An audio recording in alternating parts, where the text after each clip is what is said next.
Majority Report with Sam Seder. It's time to look in the mirror, America.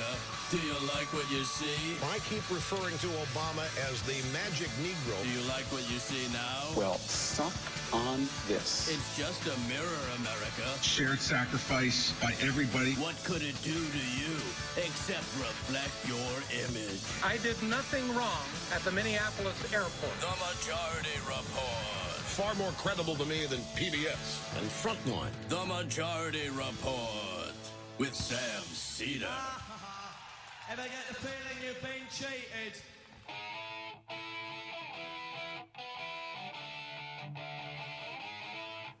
It is Thursday, February 16th, 2017. My name is Sam Seder. This is the four-time award-winning Majority Report. We are broadcasting live steps from the industrially ravaged Gowanus Canal in the heartland of America, downtown Brooklyn, USA. On the program today, David Dayen. On the quiet assault on Obamacare, the death of the postage nomination, the Republican attack on pensions and the Consumer Financial Protection Bureau, and maybe we'll even throw in this intelligence review by a Wall Street hedge fund guy. Of course. Also on the program today, deadly bombings in Baghdad, at least 48 people killed. ISIL claiming responsibility. Meanwhile, in Pakistan, up to 65 people killed in the town of Siwan. Unclear at this point who has taken credit for that bombing. Also, today, a day without immigrants across the country. There's going to be another one, I think, maybe in May. Tomorrow, we'll see. General strike has been called. Meanwhile, News Corp may have some SEC troubles over their attempted hiding of Roger Ailes' sexual harassment payments. Congress having or talking about having hearings about Flynn and about leaks. Intel leaks now. Ginny Thomas, wife of Supreme Court Justice Clarence Thomas, giving him another opportunity to choose not to have ethics and recuse himself. Susan Collins, a no on Scott Pruitt. McCain, a no on Mick Mulvaney, which means that both of them have enough Republican votes to pass. And net neutrality under assault by paid-off civil rights groups. Ah, yes, ladies and gentlemen, welcome to the revolution. All this and more on today's program. I know Michael covered this at one point later in the program, but I happened to see this, and I thought this was so fascinating. Donald Trump's response. Now, of course, yesterday he had a joint press conference with Bibi Netanyahu, and I guess American policy now has changed fairly dramatically in terms of what we want as an outcome, but it's, whatever works. And fear not, folks. Donald Trump has put Jared Kushner, the 30-something-odd son of a millionaire or billionaire? Billion, million? I don't know. Now he's in prison, though, because he tried to set up Jared Kushner's dad tried to I didn't know the details on this, but he tried to set up his brother-in-law with a prostitute and videotape it to undercut his testimony or to blackmail him from testifying against him in some other case. How many times are you going to complain about me setting your husband up with a hooker at Seder's? I'm tired of it. It was business, and I'm sorry, not sorry. I went to jail anyway, so it didn't work well for me. Stop complaining. Pass the brisket. I don't wonder how that actually went down. Like he just sent the prostitute to bump into him on the street. Like, oh, hey, how are you? It's one of those trading places situations. How's it going? Oi, I got bumped into. Oh, all right, but nevertheless, hooker. Jared Kushner, of course, who better to than a guy whose family has supported the building of settlements just as a fan. Who better to put in charge of trying to broker Middle East peace? Unless, I guess, you're Steve Bannon and you want to get the guy out of the White House, right? This is the special assignment we got for you. It's going to involve a lot of travel. You're going to be away. But all right, but that's a separate talk. So an Israeli reporter asked, do we have the question? Asked Donald Trump about anti-Semitism. And this was the first time it occurred to me that Donald Trump actually was sat down during the course of the campaign and specifically told by someone, look, there's X amount of votes out there for you in support if you specifically open the door to anti-Semitism. I mean, because it's so ham-fisted. And it's just, look, Donald Trump, he's like a child. With, I guess, with emotional and mental issues. And he's like a very effed up child. But for him to respond this way, just the association, it's fascinating. Listen to this. Since your election campaign and even after your victory, we've seen a sharp rise in anti-Semitic incident across the United States. And I wonder, what do you say to those among the Jewish community in the States and in Israel and maybe around the world who believe and feel that your administration is playing with xenophobia and maybe racist tones? And Mr. Prime Minister, do you agree to what the President just said about the need for Israel to restrain and to stop settlement activity in the West Bank?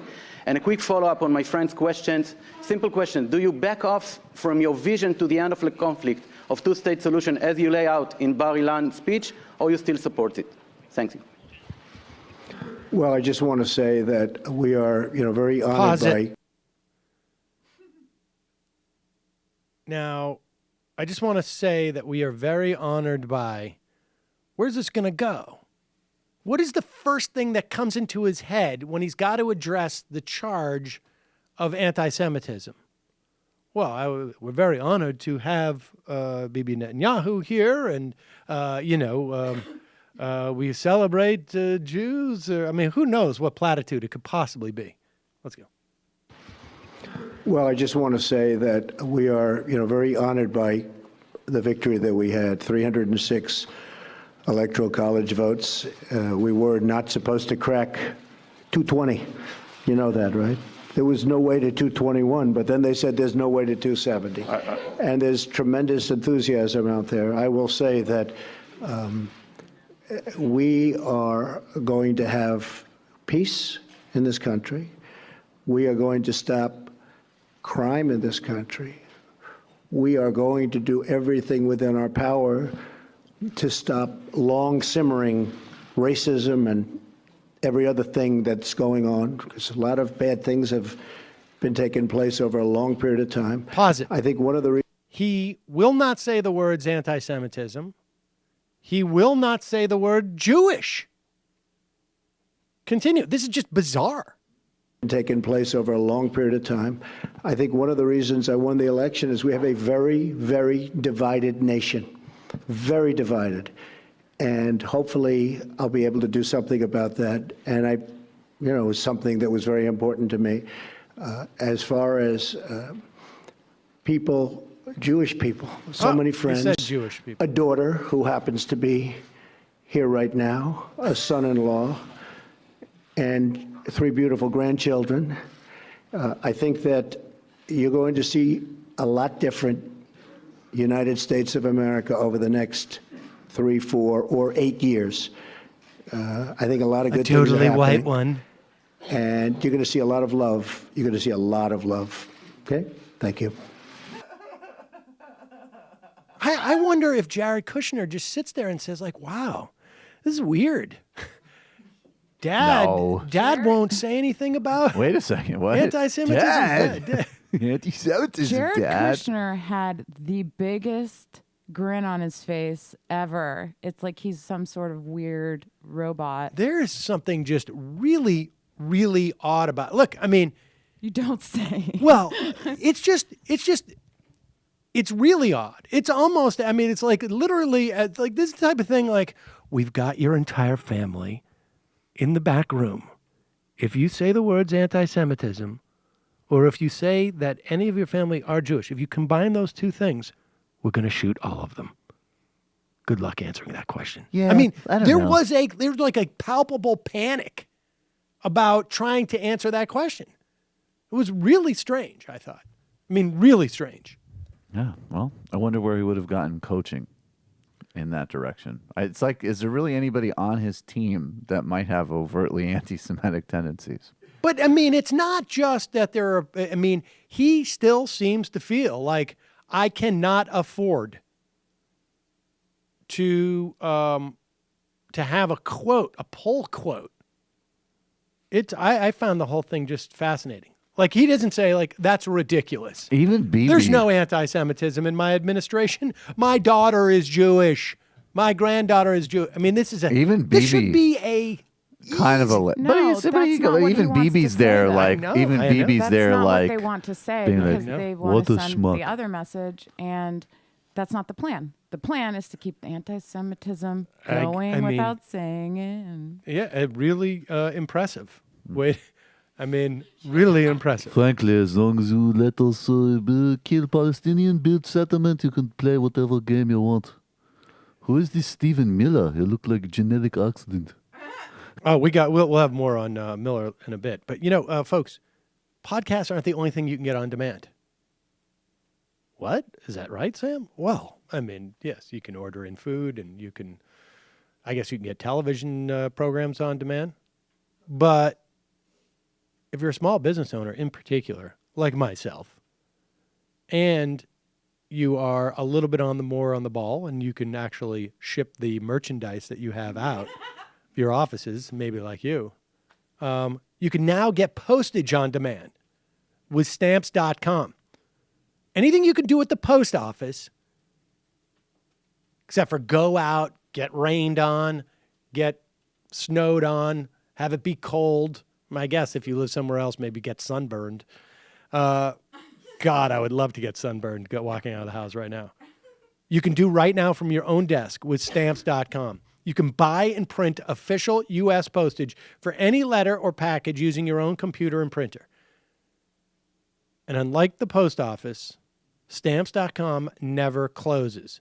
So if you're like me and you've gone through, you've cycled through Twitter for the 15th time at 3 in the morning, you decide maybe I should do something productive, you can print out postage. You can put it on your packages that you get to send out. 24/7. I mean, I'm sure this is probably what goes on at film guy Matthew's house. No, I don't disagree with Jeremy Scahill. Let me do this for another 30 minutes. As I type on Twitter. Well, I was saying film guy Matthew probably, definitely. his girlfriend Mary probably has to hear the printer going on all night as he's like shipping stuff out. Right now, use the name of this program, Majority Report, for a special offer, a 4-week trial that includes postage and a digital scale. Don't wait. Go to Stamps.com. Before you do anything else, click on the radio microphone at the top of the homepage and type in Majority Report. That's Stamps.com. Enter the code Majority Report. Stamps.com. Never go to the post office again. Never leave your house or your office again. Think about it. Stamps.com. All right, we're going to take a quick break. When we come back, the great David Dayen.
We are back. Sam Seder on the Majority Report. That was Stiff Little Fingers, folks. We had a big to-do the other day about punk. Apparently, that's punk.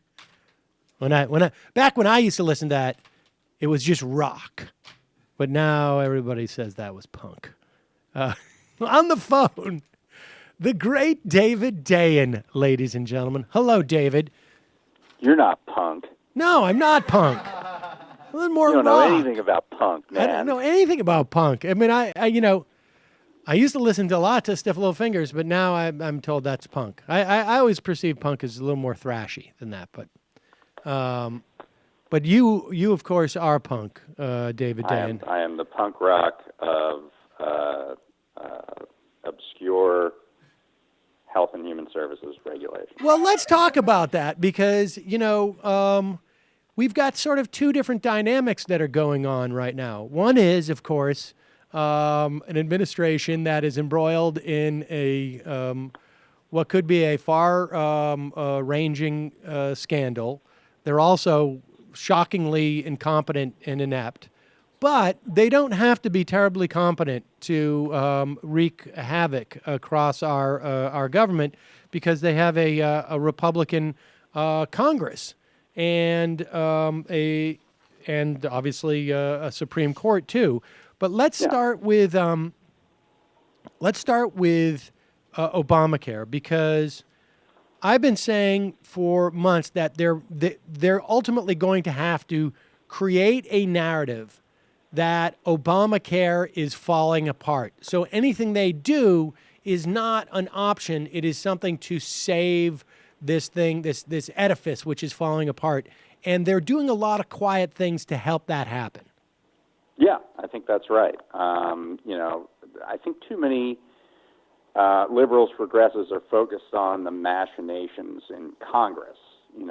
Congress is sort of at each other's throats about Obamacare, what to do, whether to repeal, whether to replace, and all of these kinds of things.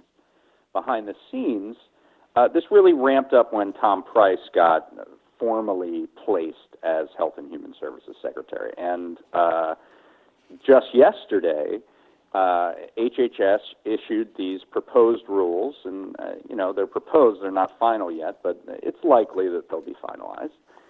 That, essentially all they do is make Obamacare, the exchanges, harder to access and make the coverage worse. The idea here is what they call market stabilization. And insurance companies have complained that it's essentially too easy to get Obamacare. That you can sign up in the middle of outside the enrollment period if you have a significant life event change, like a marriage or a loss of employment, that you can, they talk about gaming the system where people don't pay their premiums, and then the next year when they need coverage, they sign up again. So all of the things that were done in this regulation, proposed regulation, are done for the benefit of insurers. So they cut in half the time period, the open enrollment period for the exchanges. So normally it would go from November 1st to the middle of January. Now it's going to go just to the end of December. So it's just less time to get your coverage.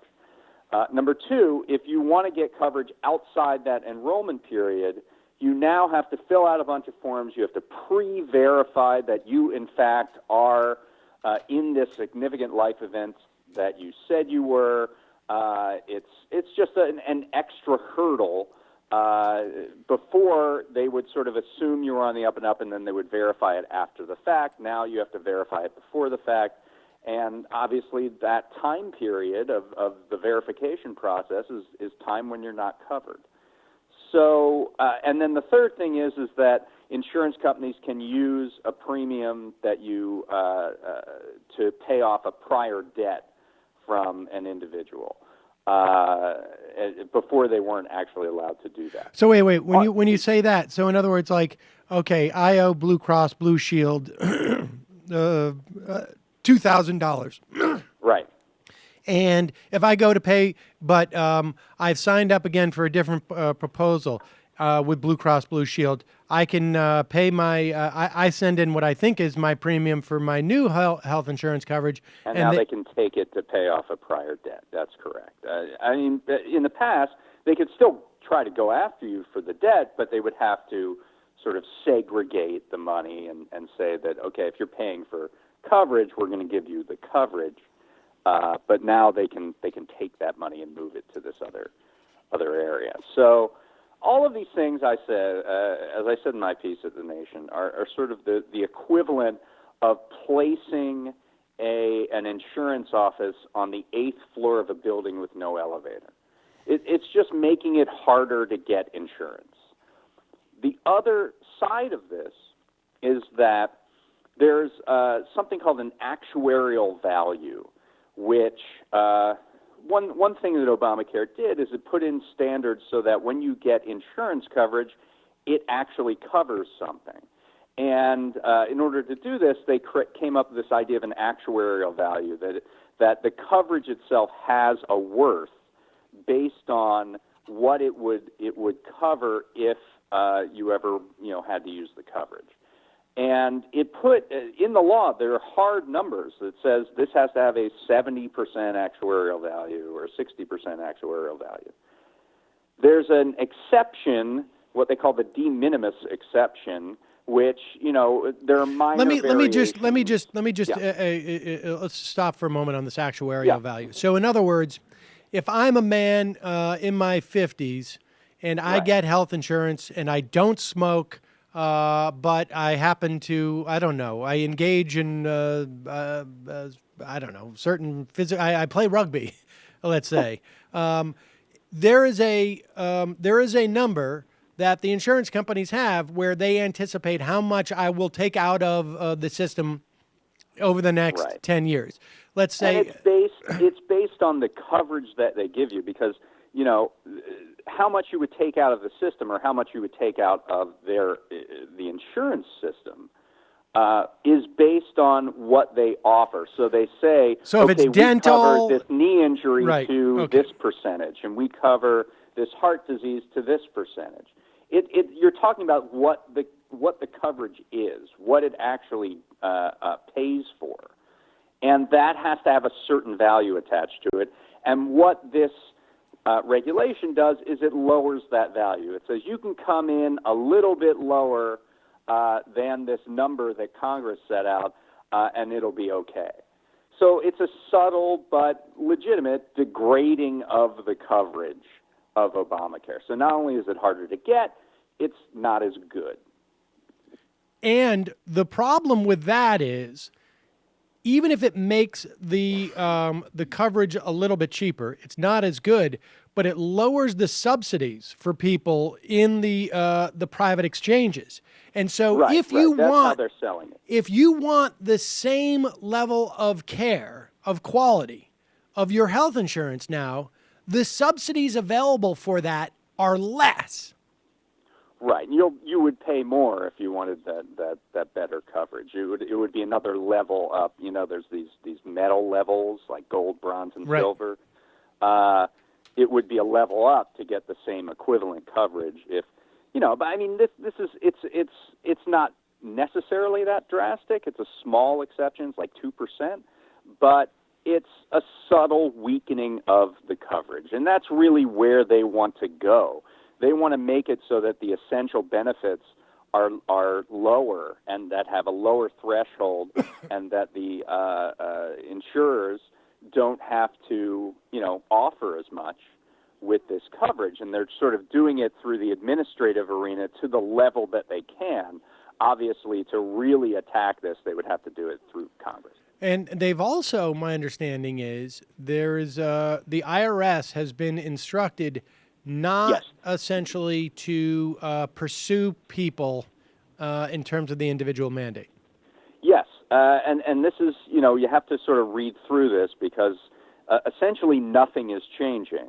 Right now, you don't have to necessarily, there's a line on your IRS form that you turn in that asks, did you maintain insurance coverage for the entire year? This is for the individual mandate, because if you didn't maintain that coverage, you can get dinged with a fine that is collected by the IRS. And in previous years, if you didn't write anything on that, they would still take your tax return, and they would still process it. They might audit you because of that lack of mentioning whether or not you got coverage, but they wouldn't ding it. The plan was that starting this year, if you didn't fill out that line describing whether or not you maintained coverage, they would not accept your return. They would return your return to you, in fact. The Trump administration changed that. And the IRS said specifically this is because of Trump's executive order that ordered all agencies to relieve any burdens from the Affordable Care Act, and the IRS interpreted that to mean that this would be a burden if we're returning all these tax forms to people who don't fill out that line. But what it really is saying is that we're not going to enforce this very hard, because that would have really tightened up enforcement. Obviously, if you force people to say whether or not they got coverage, that would tighten up the enforcement of the individual mandate. The clear expression here is that they're not going to tighten up enforcement of that mandate, and if people get the message on that, it's simple to just leave that out and take your chances that you won't be audited, and then less people will have to pay that mandate. All right, and so and then the other thing to add is Humana just announced it's going to pull out of the individual market exchanges in 2018. Yes. So here's the question. I mean, and maybe this is just, sort of beyond our, beyond anybody's ability to predict. But are all these things going to degrade Obamacare enough that there's going to be this narrative that it's falling apart? I mean, because it seems to me, I think at least within the past 6 to 8 months, there's been a general sense of like, well, Obamacare is more or less stabilized. There's flaws in it, but it's broadly speaking, maybe just 50-50 in the country in terms of what people's perspective is. And certainly the media, I think, narrative is that it's been, a not, maybe not a shining success, but it's been maybe not as ambitious as it should have been, but okay. Does that narrative change? I think that the cumulative effect of all of these things that we've talked about is that less people will have coverage in the individual market, which is, where the greatest amount, about half of the coverage expansion in Obamacare is in the individual market. And it's the most disruptive part of the system with respect to the Affordable Care Act. So less people will have coverage. That means less stakeholders who are going to worry about this going away, right? And the coverage will be slightly worse. And so you can see a narrative built, absolutely, that look at the numbers from 2016 to 2017 to 2018, and you'll see this shifting down. Right. Both because it won't be promoted as heavily. I mean, we saw that at the end of the enrollment period this year, that the ads were taken out, and the Trump administration was certainly not pushing this to the level the Obama administration did, and you did see a significant dip in coverage in enrollment in the last week of the period. So you're just going to see more and more of that, I think, and that's going to be available for Republicans to say, look, this market is blowing up. And then, the Humana thing, Humana only had coverage offered in 11 states. The biggest problem is going to be Tennessee, where in some areas of Tennessee, Humana was the only provider of insurance. So now those specific counties in Tennessee, there is actually going to be no provider unless somebody steps up in 2018.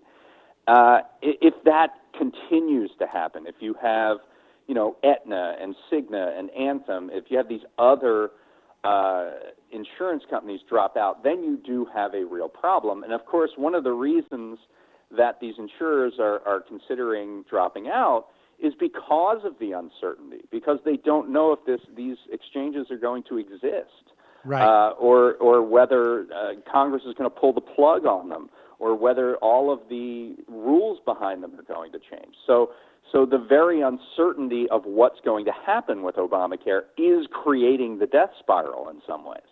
And they're somewhat reluctant to get into that business anyways, because it's that's a business where they actually have to use their own money as opposed to just... they have other business lines. Right. I mean, insurance companies can just stick with large employers and work with them. And all they're doing in that instance... relatively unaffected. Right, and all they're doing in that instance is they're just basically the servicers. They're not even... they don't have their own money on the line like they do in the individual markets. Right, they're passing through the large employers' premiums and passing through the costs from the provider. So sure, certainly. And okay, so the real issue is going to be things like the more broadly, I guess, enjoyed things like pre-existing coverage, things like 26-year-olds, things like rescission and whatnot.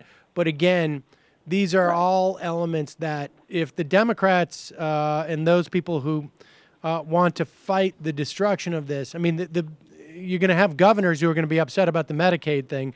There's another plan floating around out there. We don't need to talk about that now, about how they're going to deal with that. But I think that's fascinating. We should talk about that for a minute. Okay, yes. The Medicaid thing is like becoming the major trip up here for Republicans, to the extent that they're actually thinking about expanding funding for Medicaid in the 19 states that didn't take the expansion. Because otherwise, those states, which are all Republican states for the most part, would be shortchanged if they changed the Medicaid program, because the baseline would be completely different for those states relative to the ones that took the expansion. So if they change Medicaid and turn it into what is known as a block grant program, where everyone gets a set amount of dollars, those Republican states would get less dollars. So Republicans are actually talking about expanding Medicaid so that they can get around to coming up with some parity for everybody. The hilarious thing about that is to look at some of these quotes from these Republicans saying, like, well, it would be unfair to penalize those states that chose to essentially penalize their own citizens by not offering them health insurance, by not giving them this money now. Because the dirty little secret about this Medicaid block grant thing is that it doesn't have to go to Medicaid. They have all sorts of different ways of funneling that money out to other programs that they're dealing with, essentially. Right. I just find that hilarious where John Cornyn is saying, like, well, states that chose not to expand based on conservative principles in opposition to the takeover of healthcare should not be punished. So that we're going to... in other words, we should lavish bigger government on them as a reward for the small government principles that they it's unbelievable. espouse. Do you think they're going to get away with that, at least in terms of like the Freedom Caucus? I think that's a huge slugfest because there are, members of the Freedom Caucus, for example, who don't want to expand government at all and don't want the Medicaid expansion. They want it essentially to take it away from those other 31 states that did expand. So the question is, do you plus up the 19 or do you plus down the 31? And of course, those 31 states that expanded Medicaid, there are significant numbers of Republican senators that represent those states, like West Virginia and Ohio. I think there are 20 senators. And there's no way they're going to agree to cut the funding dramatically for their states. So this is one of the major stumbling blocks now to getting any kind of change in the healthcare system through a Republican Congress. It's fascinating. Do you have a sense of what the Democratic strategy is here? I mean, my inclination would be like, okay, if they're stuck, we've got to ratchet up the tension on this. But I don't get the sense that they do that. I think Democrats need to pay more attention to this administrative stuff. It's harder to fight, obviously, but there's no question that there's a concerted strategy from the Health and Human Services Department, from the Trump administration, to degrade Obamacare, both by limiting the people who can access the system and by degrading the coverage and the level of coverage and the quality of coverage. So that's the fight, I think, in the near term that is being sort of left aside in the laughing and pointing over the struggles that Republicans are having in Congress. And basically the goal in that fight is just to make sure that the narrative is they're attacking it now, as opposed to this thing's just getting decrepit. I mean, that's correct, because that's going to be the terrain that this is fought on. It's a blame pointing game and it's a finger pointing game in some respects, but who's responsible, right? So. Yeah. All right, let's talk about the other. I mean, this pension thing it's just unbelievable. Like it's so naked. Explain to people about the pension program that's in California. I think Illinois has it or has been talking about adopting it. There are 8 states, in fact, 8 states in all. Okay, all right. Tell us what this program is. Yeah. So the core problem is that many people, I think over half of all Americans, don't have access to a retirement plan at work. So if you're working in a company, in an office job, often you will get a 401k option where you can place a certain percentage of your salary with an employer match potentially into a plan that you can invest in the stock market, and that money builds over time. Well, if you're working at Target or you're working at a retail job maybe, most likely you don't have that opportunity. And we're becoming a service sector economy, and so all these people don't have the chance to save for retirement. We know that there's a crisis there, right? Because we know that the average amount of savings that people have for retirement is shockingly low. So states, because the federal government has done nothing on this, essentially, states have decided to step in. They'll say, okay, we're going to create a plan that allows anyone, no matter where they work, to save. It would be, you will have a certain amount of your payroll deducted. It will be placed in an individual account, like an individual retirement account. It will be managed by a state board. They will put it in safe securities. It will be portable, so you can go from job to job. You'll still have this account. And it'll have all of the features of a retirement account, and it'll give you access to it. And it'll be opt-out, so that automatically you are enrolled in it, but you can change it if you have, the need for more money up front. You can opt out of the system. You can lower the percentage of your payroll that you put into the system. And again, we should remind people that 401ks have proven to be one of the world's worst experiment in terms of saving, right? I mean, like Well, this is certainly true, but on the hierarchy, you'd have pensions, defined benefit pensions. Right.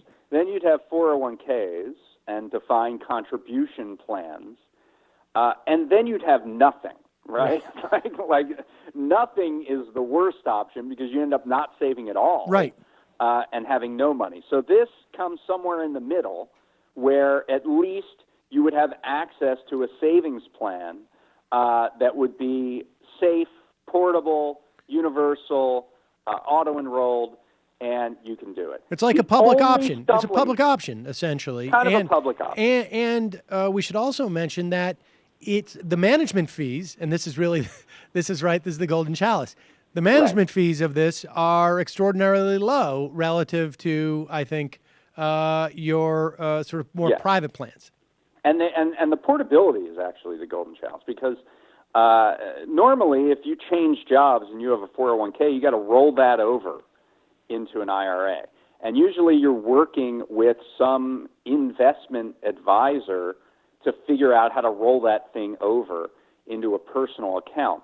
And that's where the money-making opportunity really exists.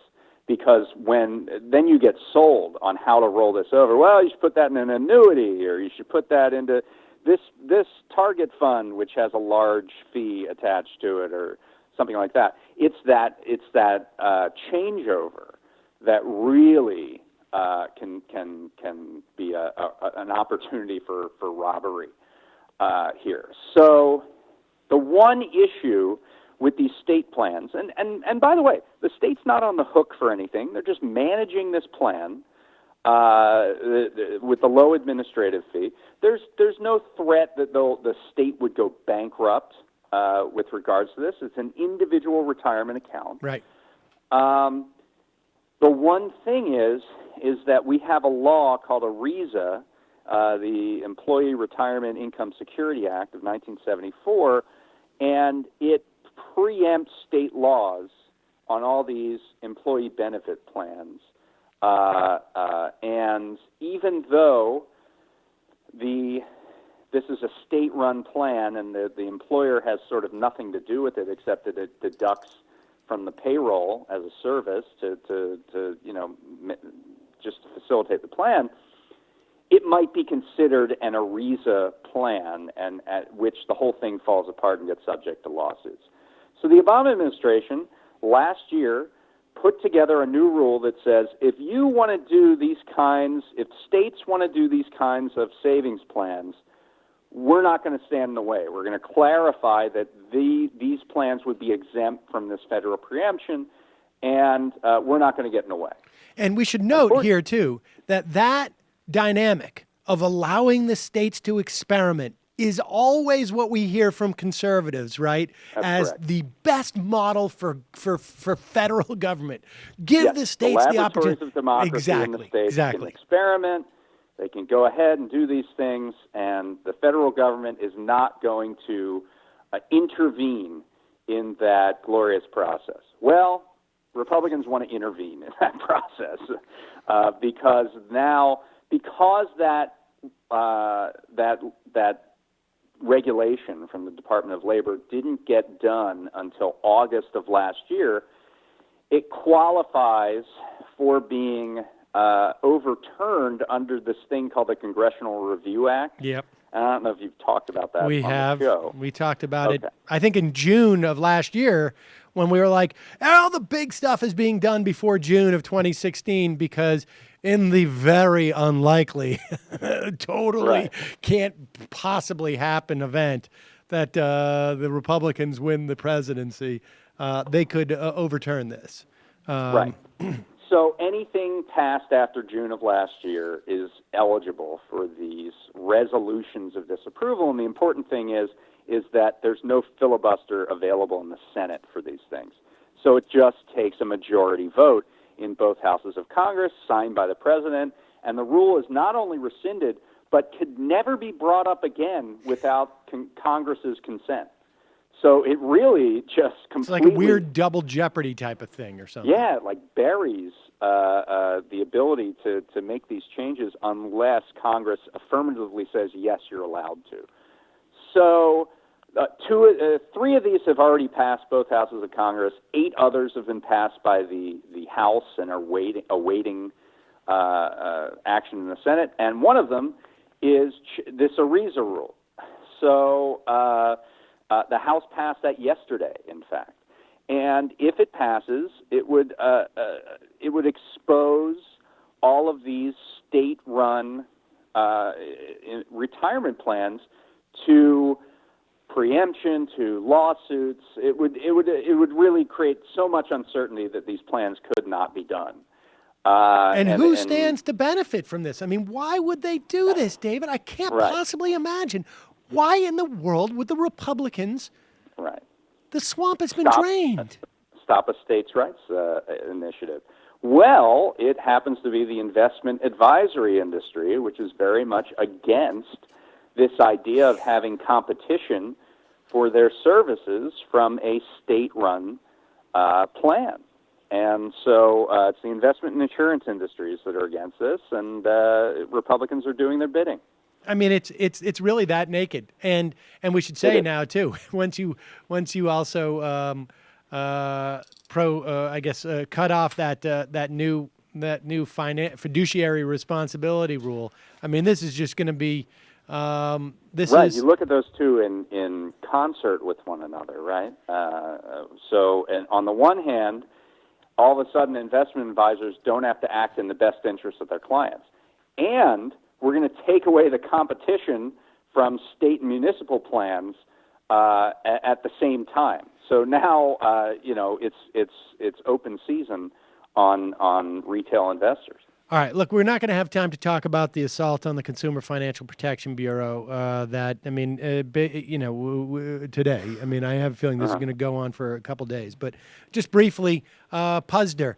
The bottom line with the Posner, the CEO of Carl's Jr.'s, is that here's a guy who he's sort of the Scott Pruitt to EPA in some ways, right? Like his experience with the Department of Labor was a function of being fined and on the wrong end of the Department of Labor, and he was put in charge of it. But ultimately, he was sunk why by the Republicans? Because we should remind people, if the Republicans don't want somebody sunk, they're not sunk.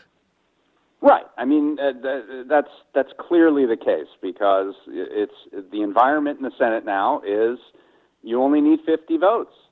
So Betsy DeVos can get through even with full opposition from Democrats because not enough Republicans turned on her nomination. So really the only way that someone like an Andy Puzder, which sounds like a name bullies give someone, like, hey, Puzder. Right. But anyway, the only way he could get stopped is if there was, Republican resistance. And two things sort of came together for that. Number one was this pre-existing issue of Puzder not having enough fealty to the anti-immigrant right. I mean, the first thing I saw about this guy was an article in Breitbart by Julia Hahn, who now works in the White House under Bannon, just attacking Puzder for his pro-immigration views. Now, Puzder isn't, I mean, he's just sort of your basic exploitative businessman who wants to use cheap labor, and that used to be a big part of the Republican coalition. But now you're not allowed to do that because it might help brown people in some way. So he has, been written out of the coalition, and it did come out today, in fact, that Bannon and Stephen Miller had it in for this guy, that he didn't have any real institutional support in the White House, and that became a problem when this other thing came out about domestic abuse and the tape from the Oprah Winfrey Show of his ex-wife years after the marriage dissolved, speaking in disguise about her situation with domestic abuse and Puzder vowing revenge on her if she ever spoke out.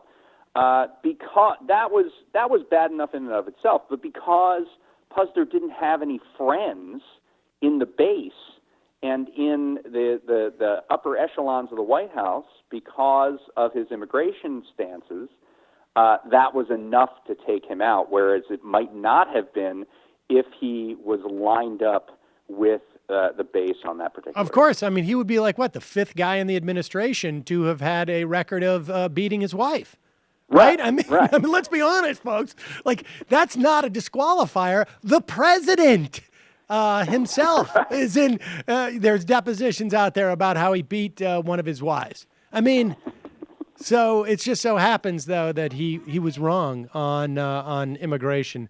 So he's gone. So what have you heard any names that are out there? I mean, from my perspective, the president actually announced it probably as we were on the phone here. Oh, geez. It's a guy named Alexander Acosta. He's going to be the nominee. He worked in the National Labor Relations Board under Bush, and that maybe is all I need to say. Right. He was also a U.S. attorney from Florida. And has had a couple other jobs in government. So this is, in some respects, the worst case and scenario. He's Hispanic, so that fills that box. Well, and this is one of the worst case scenarios because he's a guy who's going to know what to do, right? Right, exactly. He's going to be a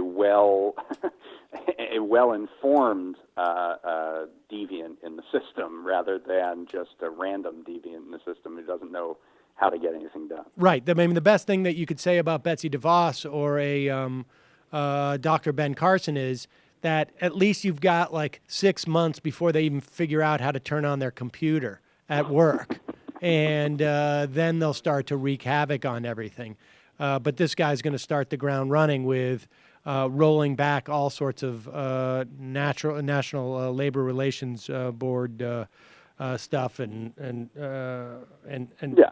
I mean, the assault is just going to be amazing. The good news is that it's going to take longer for him to just get into office. Right. I mean, the dragging out of the Puzder fight has meant that there is no leadership atop the Labor Department that there would be if he was in. So, the longer that takes, the better it is, for safeguarding some of the rules and regulations that they oversee. And the funny thing is, it seemed like Puzder was going to get out weeks ago, but they kept him in so that they can maintain this image of, it seems to me, of an administration that is making a great transition. And then they lost their national security advisor. Well, really, kind of the hidden driver of this whole thing was DeVos, because the Senate committee that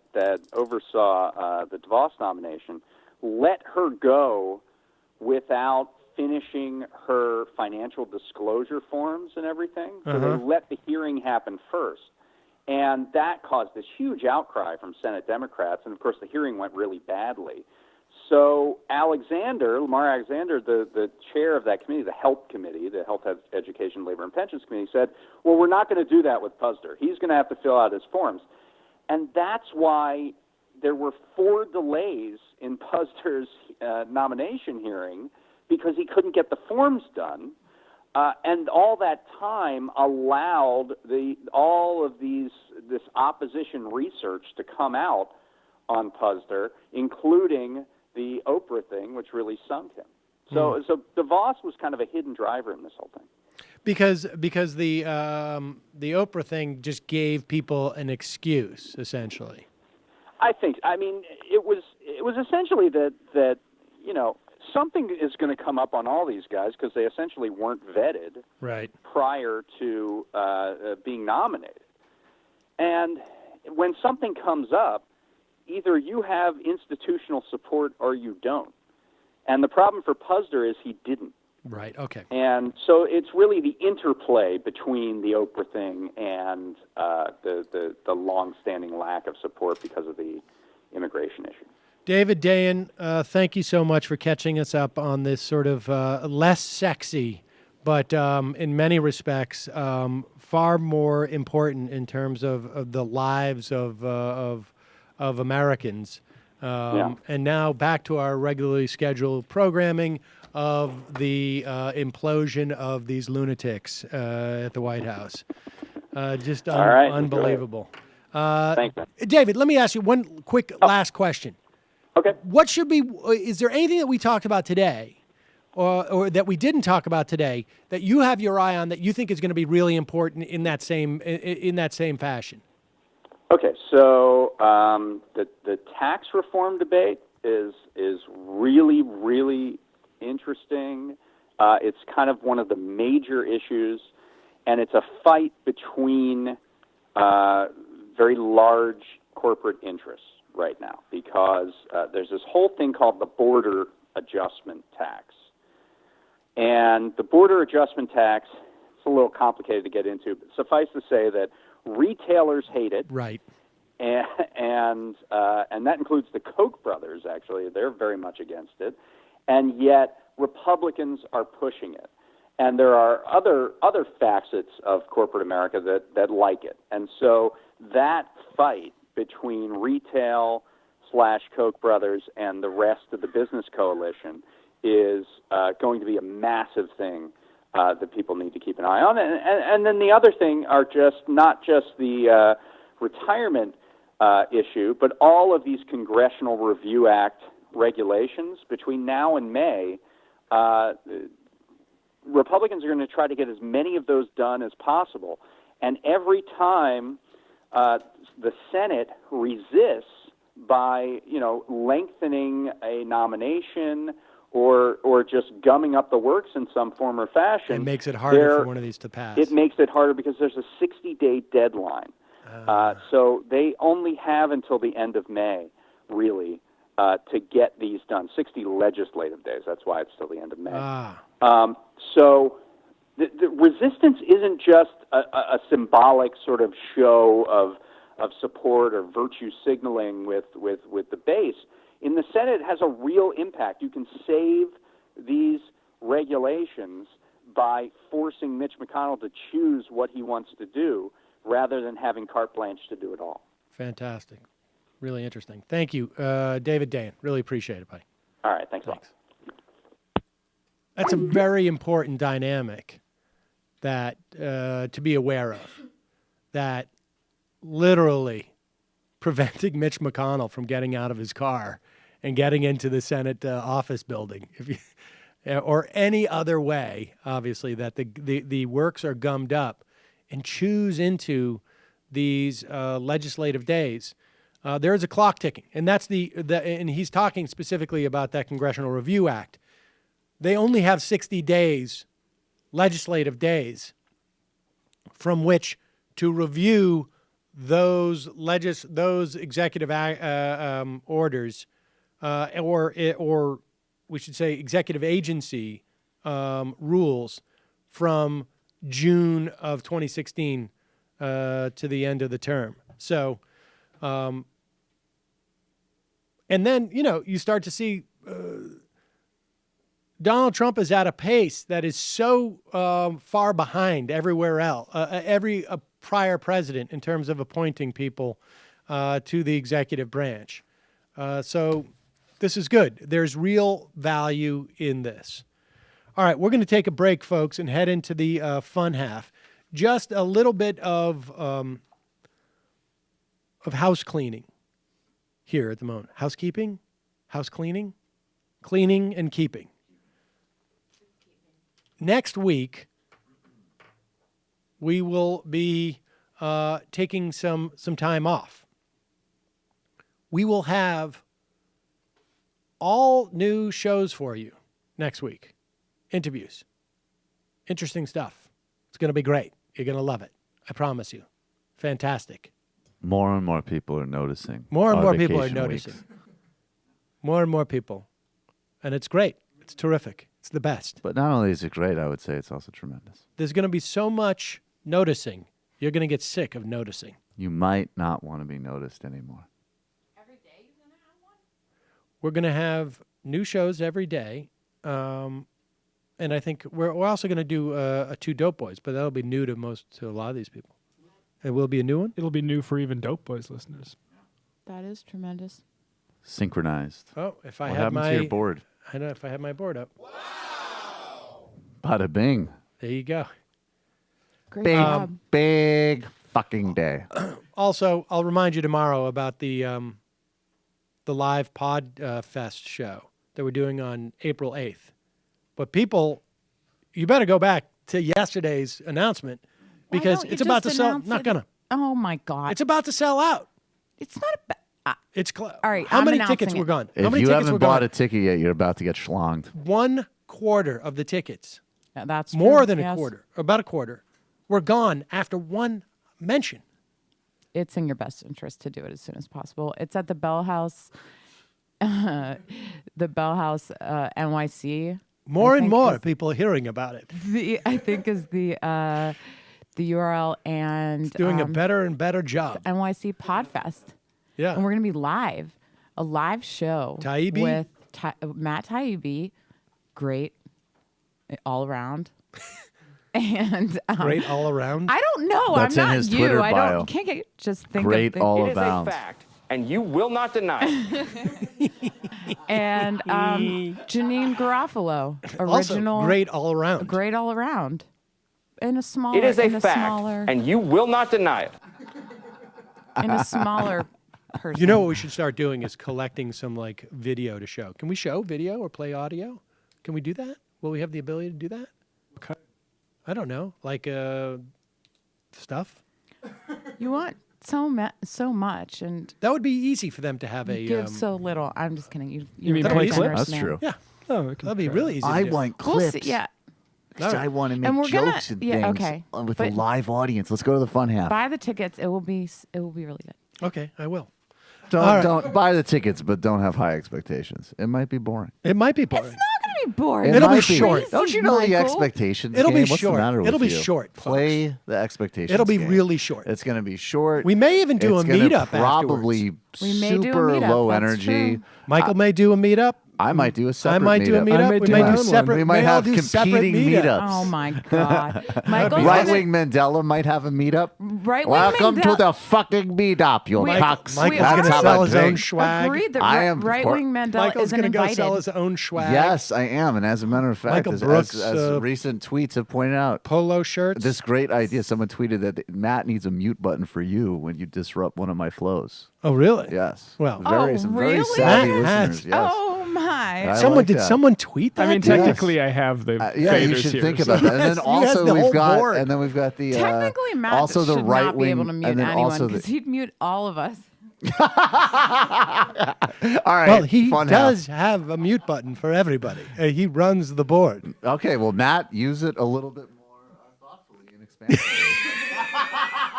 Exactly. Goodbye, Michael. Goodbye. We just Oh, it's okay, all right, Sam. So You got a couple of impressions. it's true. Everyone got a should few buy little tickets to the voices you show. do. I don't know why you wouldn't. It's only What's going to that? be really short, and if you try, It's gonna be really it'll short. Probably just be a disappointment. It'll be all just Michael and the thing impressions. about Matt So- Taibbi and Janine is they're not as funny live as they are on the air. That's not even true. Expectations game. No. God. It's going to be so good. All right, look, 646-257-3920 is the number. Call into the program. See you in the fun. Oh, look, if you want to support this program, and then as a way of us saying thank you, receive an extra hour plus of program, join themajorityreport.com. You can go to majority.fm, but join themajorityreport.com. Pennies a day. And you can also give it as a gift. Just go to majoritygift.com. Majoritygift.com. You can give it to your grandparents, to your grandkids, to your cousins, to your aunts, your uncles, that guy at work you don't like. Senators. Bashar al-Assad, apparently. I thought Jimmy Dore was very persuasive in the debate with Sam. I'm just ordering a couple of chemical munition silos into Aleppo, but I'd like to get back to that debate. I don't think Sam understands the rage in the heartland. We're going to take a He's quick break. Total cuck. Head into the fun half.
Yes, ladies and gentlemen, the fun half. Yes, the fun half. The fun half. The half that's fun. We've got, it's wide open. Well, let's just dip in and see. Donald Trump is... The creation of a task force for reducing violent crime in America, including the horrendous situation, take a look at Chicago and others, taking place right now in our inner cities. Horrible. We've ordered the Department of Homeland Security and Justice to coordinate on a plan to destroy criminal cartels coming into the United States with drugs. Horrible. We're becoming a drug-infested nation. becoming cheaper than candy bars. Cheapy. We're not going to let it happen. I any wish longer. we get those drugs cheaper than We've candy undertaken bars. the most substantial border security measures in a generation. So what we're going to do to is keep our nation and our tax dollars we're going to safe. lower the price of candy bars. And are now in the process of beginning to build a promised wall on the southern border. Met with General, now Secretary Kelly. I can't wait. I mean, like, yesterday, you know, the and one we're reason. starting that Okay, you can process. draw him down a little bit. He's going to be completely bald within like 3 years, right? I mean, you can. It's just the hair thing is getting sloppier and sloppier every day. I think, folks. Let's go to the phone. You're calling from a 207 area code. Who's this? Hello? Hello? Hello? Hey, 207. Yeah? Who's Hello? this? Who's this? This is Joan. Joan, where are you calling from? Joan. I'm calling from Portland, Maine. Okay, calling from Portland. And what's on your mind? Yep. Well, I'm calling because I'm from one of the states, the 19 states that didn't sign on to Obamacare. Uh-huh. And I used to live in Massachusetts. I've lived in Maine since 2002. So I feel like I have a really good perspective about, I think we all know like there's a huge misunderstanding about Obamacare, and we've all gone down that road. But there's a huge misunderstanding about what happens in states like ours, about how lousy our choices were before Obamacare, how it got just incrementally better with Obamacare. I mean, I'm wicked glad that it did. But and what will happen afterwards?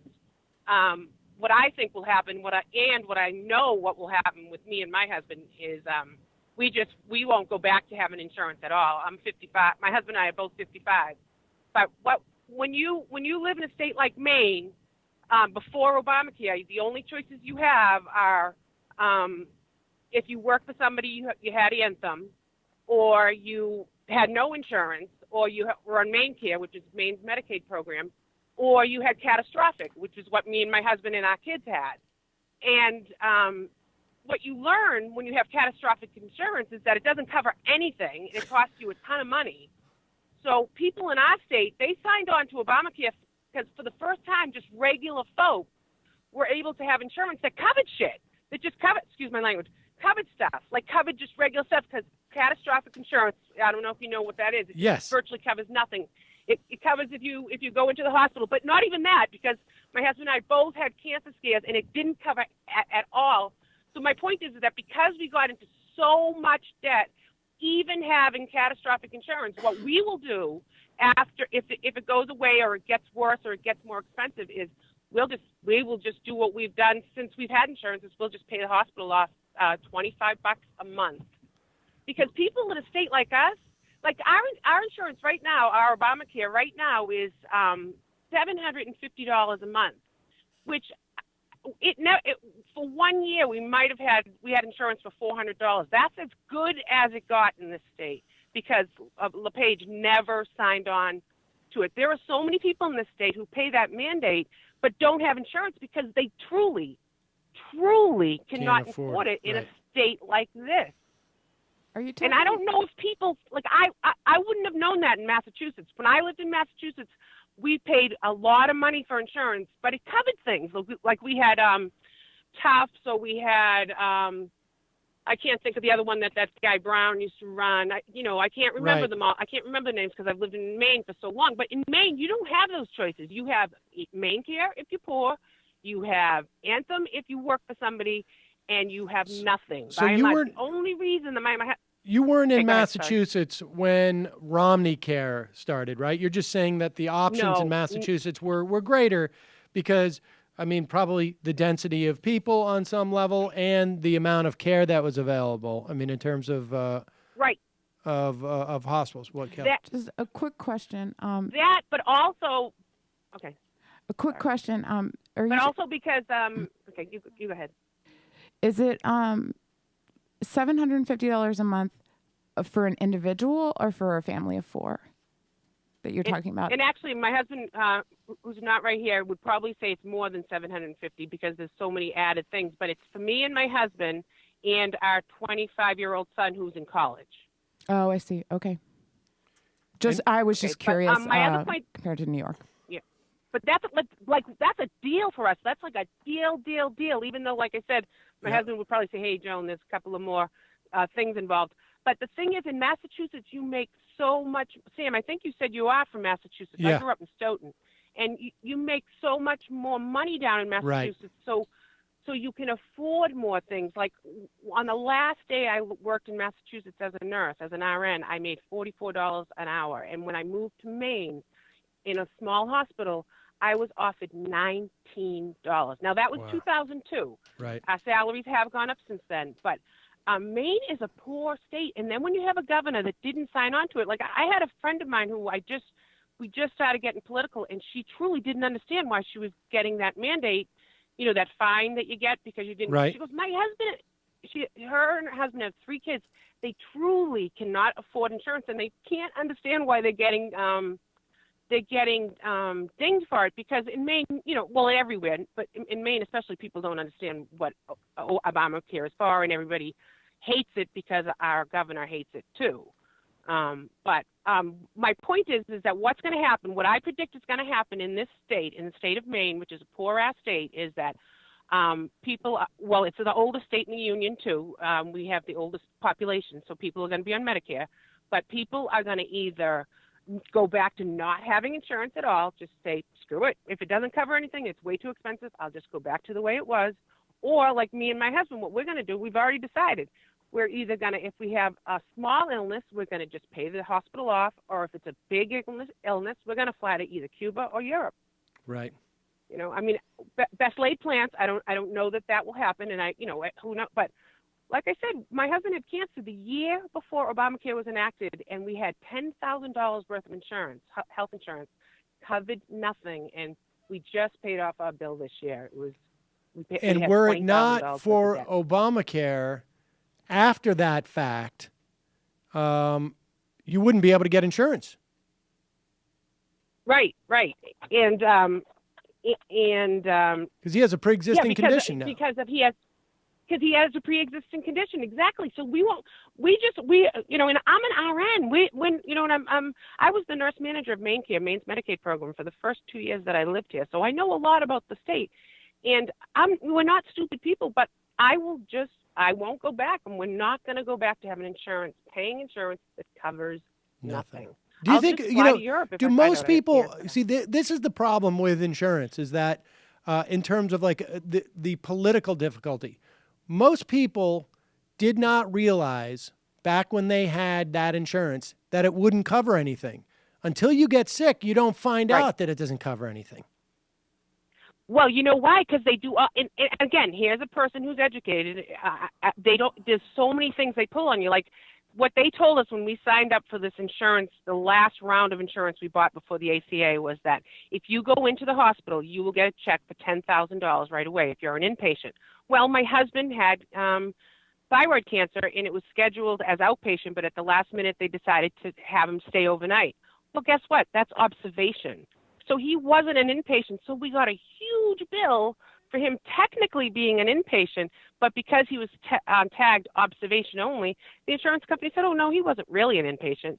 So they have so many ways to not even cover what they say that they're going to cover. Right. And that's an educated person who looked over the, I thought I looked it over, And you're a nurse. It's crazy. And like, yeah.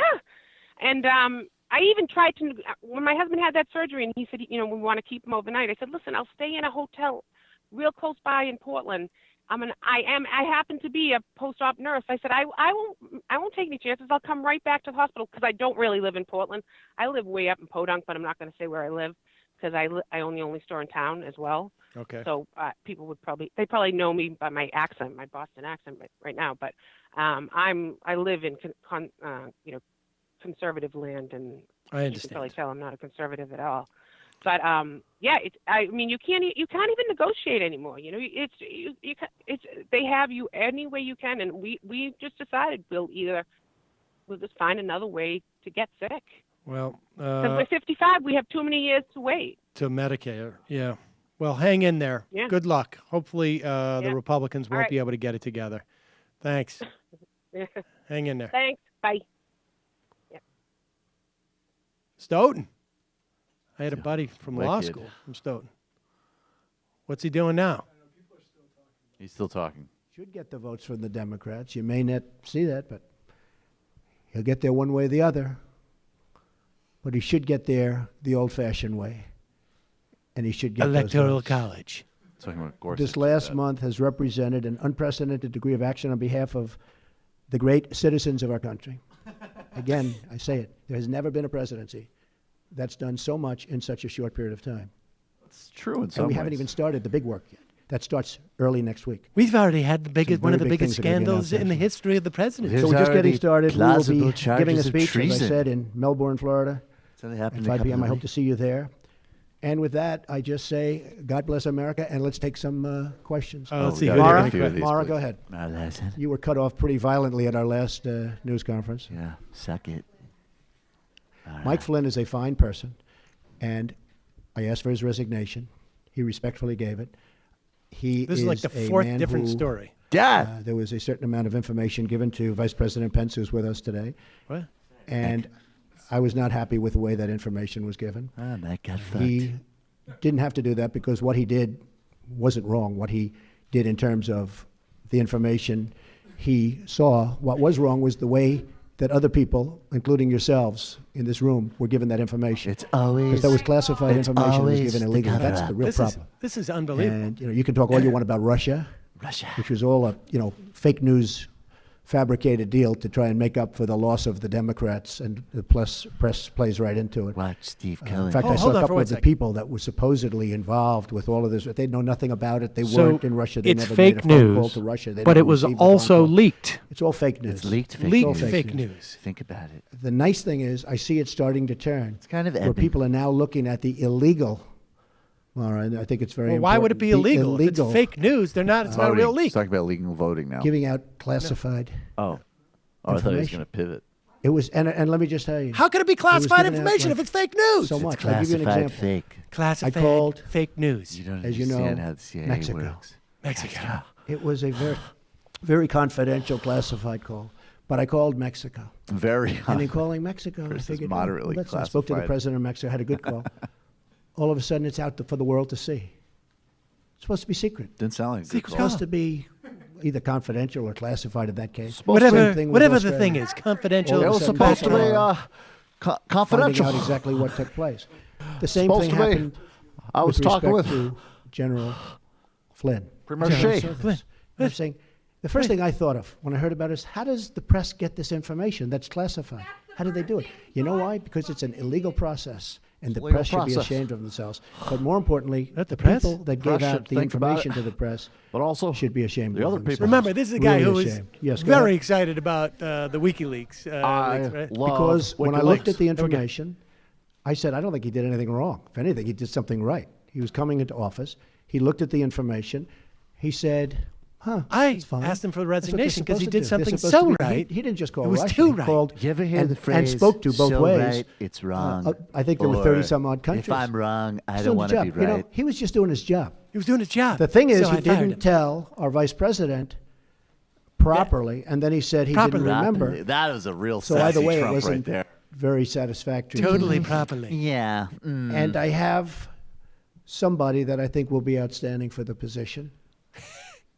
And that also helps, I think, in the making of my decision. But What a moron. he didn't Now he's tell saying that he wanted somebody else in the there. Vice President of the Now, United Hold States on. He didn't tell the facts, and then the facts. he didn't remember. And that just wasn't That acceptable. just wasn't Then he going to didn't work. remember. But he was a great guy. He fucked Mike, but I'm the only one who fucks Mike. And now they're both out of the Rosneft deal. Oh, did I say that? Excuse me. They're out of the deal. He gets caught down to like 4%. Well, the failing New York Times wrote a big, long paper. this is the president of the United States. It was very The much failing, discredited, well, as you know. the failing New York Times. It's a joke. It's and a the joke. people It's a total mentioned the joke. story. I noticed they were on television today saying they never even spoke to Russia. They weren't even a part Really, I mean, they were such a minor part. I hadn't spoken to them. I think the one Wait, person they were a I don't think minor I've part ever of your spoken to him. campaign? I What don't was think that? I've Carter ever Page, met him. we're planning. And he actually said he was a very low-level member of, I think, a committee for a short period of time. I don't think I'm I ever just met gonna him. It's translate possible what he's that I saying walked for a into a room second. and he was sitting But there, but this I don't is think ridiculous. I didn't even have meet no him. influence Carter on Page. campaign. And he thought it was a joke. The other person said he never spoke to Russia, never received a call, look at his phone records, et cetera, et cetera. And the other person, people knew that he represented various countries, but I don't think Well, then he who's represented leaking Russia, classified but information knew that if he this information's not represented various true? countries. That's what he does. I mean, Actually, he people could know that. declassify all of this himself. That's Mr. Manafort, who's, incidentally. by the way, respected man. He's a respected man. By who? But I think Says he who? represented the Ukraine, Says or who? Ukraine government or somebody. But everybody, people Ukraine, knew I that. don't know. Everybody I have knew no that. idea. So these people, Some and place he for said girls that have he good has tea. I don't know. absolutely nothing to do and never has with Russia.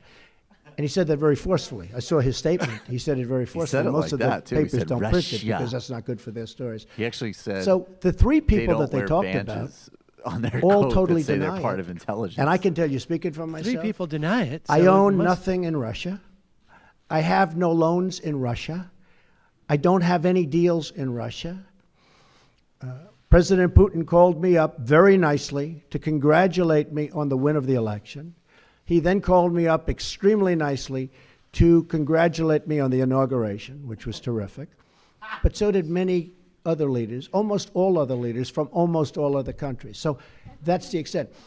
Russia is fake news. This is Russia fake news do- put Russia out by doesn't the even media. exist. The country real is news fake is the news. fact That's that amazing. people, you're all just in my probably dream. from the Obama administration, because we they're there, because we in have our new an people going in alien's place hand? right The secret now. As you Obama know, people. Is it? Mike Pompeo is now taking control of the CIA. CIA, James well, so you Comey got James at FBI. Comey, Dan FBI. Coates is waiting to be approved. I mean, he is a senator and a highly respected one, and he's still waiting to be approved. What's going on with But this? our new people are going in. like Manafort. And just while you're at it, because you mentioned this, We're Wall going to Street clear Journal up did a this story today investigation with our new people. that was almost as disgraceful as the failing New York Times' story yesterday. And it talked about All the media in this country saw is it front completely page. failing. Wait, what So, did you say? What's Director of National Intelligence just put out, acting, a statement. Any suggestion that the United States intelligence community, this was just given to us, is withholding information and not providing the best possible intelligence to the president and his national security team is not true. So they Fake took news. this front page story out of the Fake Wall Street news. Journal, top, Tap. and they just wrote the story Yeah. that it's not true. And I'll tell you something, I'll be honest, I'm because really I sort of upset at enjoy this everybody. back and forth, I and know- I I guess mean, I have usually all it's my fun life, for but I've me, never but no, seen I more don't. dishonest media than, frankly, the political media. I thought the financial media was much better, much more honest. But I will say that I never get phone calls from the media. How do they write a story like that in the Wall Street Journal without asking me? Or how do they write a story in the New They York didn't Times, call put it up on the front president. page? That was like the story they wrote about the women and me. Front page, big, Oh my massive God. story. Oh my God. And it was nasty. Nasty, And horrible. then they called, they said, we never said that. We like Mr. Trump. We like They Mr. called up Trump. my office. We like Mr. Trump. We never like it, said Mr. that. Trump. He make a And it minimum was money totally, for they his totally peepees. misrepresented those very wonderful women, I have to tell you. Wait, they're totally wonderful? misrepresented. They're wonderful I women said, give now? us a retraction. They never gave us a retraction. And frankly, I then went on to other things. All right. Okay. We'll play for this. Can we just keep playing We got it? This is just. This is awesome. It really is sort of stunning. I You mean, know what? I think it's like his exhaustion is now also starting to catch Again, up with his delusion and and it's his all stupidity. over the place. Well, it's also just like the stakes of it. Like, dude, you're president. You don't have to answer any of this stuff. No, I have to answer every single Thing. I want to bring back up the thing about how many women I molested. By the way, do you can we remember- talk about that again? Can we talk? Can I remember that- resolve the fact that And there was you're this just watching a item crazy person. in the Inquirer that said I had a foot fetish. It's ridiculous. I don't have a foot fetish. No one ever called me. No one ever. Let's just I just give you an example of this guy's. This is pretty stunning. Here, let's play this clip of him announcing the signing of House Joint Resolution 41. This is really exciting. for all of Americans to watch something this. It's great. It's really great to see something like this take place. Here we go. This is the signing of House Joint Resolution 41. Here they are, these guys. Approving the Securities and Exchange Commission's rule on disclosure of payments by resource extraction issuers. It's a big deal. And I want to thank Speaker Paul Ryan for being here. Has been tremendous. Jeb Henseling, very, very important and really worked hard. Representative Bill Heisinger, and all of the friends. Peter, all of my friends are up here, and we really appreciate Peter it. King. This is one of many Sean that Duffy back there? we've signed, and we have many more left. And we're bringing back jobs big league. We're bringing them back at the plant level. We're bringing them back at the mine level. Is Mike The Pence? energy jobs are coming back, and it's you see what's going on with the stock market. They know that we know what we're doing, so it's going up at record clips. So I think what I'm going to do, if I might, can I ask you to say a few words? My pleasure, Mr. President. Bill Heisinger. Thank you. And so this is the first CRA that has been signed by the President, and very pleased to be the author of House Joint Resolution 41. Over 20 years, there's been 56,000 rules that have been put in place with very little legislative input or oversight. And it's time that changed, and I'm very thankful to the President, the Speaker, our Chairman, Henserling, for being able to make this happen, and we think this is a good first step. So very pleased. Thank you, Mr. President. Good, let me have that. I'll sign it. We may have to give him the pen. I don't know. What do you think? This is so exciting. We're not giving it to Pence. Pence has gotten too many, right? Pence has gotten too many pens. You've done a fantastic job. Great, great. Folks, this Who's is that such an black? exciting moment for our government. As you can see, all of these Republican dignitaries are there. They all have their pins on their lapels. They're all waited with bated breath to see if they get the pen that is used to sign this House Joint Resolution 41. What does it do, folks? Can you already feel how it's impacting your life? The resolution repeals a Securities and Exchange Commission rule written under the Dodd-Frank law. And this resolution was so onerous, it was meant to fight corruption in resource-rich countries by mandating that companies on United States stock exchanges disclose the royalties and other payments, like bribes, that the oil, natural gas, and coal and mineral companies made to these governments. That makes it so much less convenient to pay bribes to dictators in other countries. We don't want that. That's right. That's what Paul said. And thank God, look at the joy that was in that room. Paul Ryan said that the people of So Janesville, happy. Wisconsin were super excited about making it easier to give payoffs and duffel bags to Uzbeki dictators. This is one of the untold stories, ladies and gentlemen. The people of Janesville. In Janesville, all across the country, duffel bag manufacturers are adding jobs right now as we speak so that the duffel bags can be made to put the cash in that is going to be transported and dropped off in front of... and it is actually a blow against a certain type of lobbyist and consultant, which is the industry that has been created to help evade those minor restrictions on paying bribes. Now you don't have to work with those people as much anymore because you can just do it. And meanwhile... So that's a real cut into that sector. Sheldon Adelson stands back and is like, what did I do? What's the problem? Foreign Corruption I paid Act? a couple Come on, of. give me I a gave a break. few shekels to some Chinaman for some casino somewhere, and now all of a sudden that's illegal. I don't think so. It's amazing to me. These guys are standing around there. Yeah. With such pride. Like They're it's one thing sociopaths. to just pass this and just have him sign it and, it's just a stack of papers signed, boom. Under done in the Bush, quiet that night. would be midnight type But of I thing, mean, right? Do you have a huge celebration over this? Duffy's Who's going to like- get the pen? Who's going to get the pen that allowed for our corporations, but just specifically oil and mineral and the diamond mining and whatever it Who's is, that to black pay off girl? the bribes? Who's that gonna black do it? girl? You're not Omarosa. What are you want- doing in here? She's a Congresswoman. I found that so stunning. Paul Ryan looks so happy at all of these things. It's just, it's. I mean, I watched. I came across that video, and I watched it, and I was like, "What is House Resolution? What is this Joint Resolution 41?" You look it up, and it's just like, these guys are actually they're just insane. To They're be just fair, insane. Sean Duffy actually thought he was there for a joint congressional resolution to celebrate the contribution of the Ku Klux Klan to American society. So he thought it was something else. I think we need to just play this Pat Robertson just so that we have something that it's not. Just remember, there was a time, folks, where the lunatics were just on Christian Broadcast Network. I never got to go to a signing saying that Charles Taylor could sell me diamonds. I mean, what the gosh darn heck? Now, Christian Broadcast Network is essentially the bastion of journalistic integrity in the room when somebody gets to ask a question of the president. And Pat Robertson is just sitting there going like, nobody cares about me anymore because the president's just as insane as I am.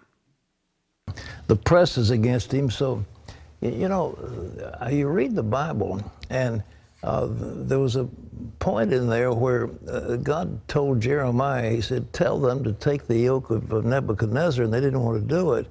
And you read the Psalms, the second Psalm, which says, why do the nations rage and imagine a vain thing, and they revolt against the Lord and his anointed? I think somehow the Lord's plan is being put in place for America, and these people are not only revolting against Trump, they're revolting against what God's plan is for America.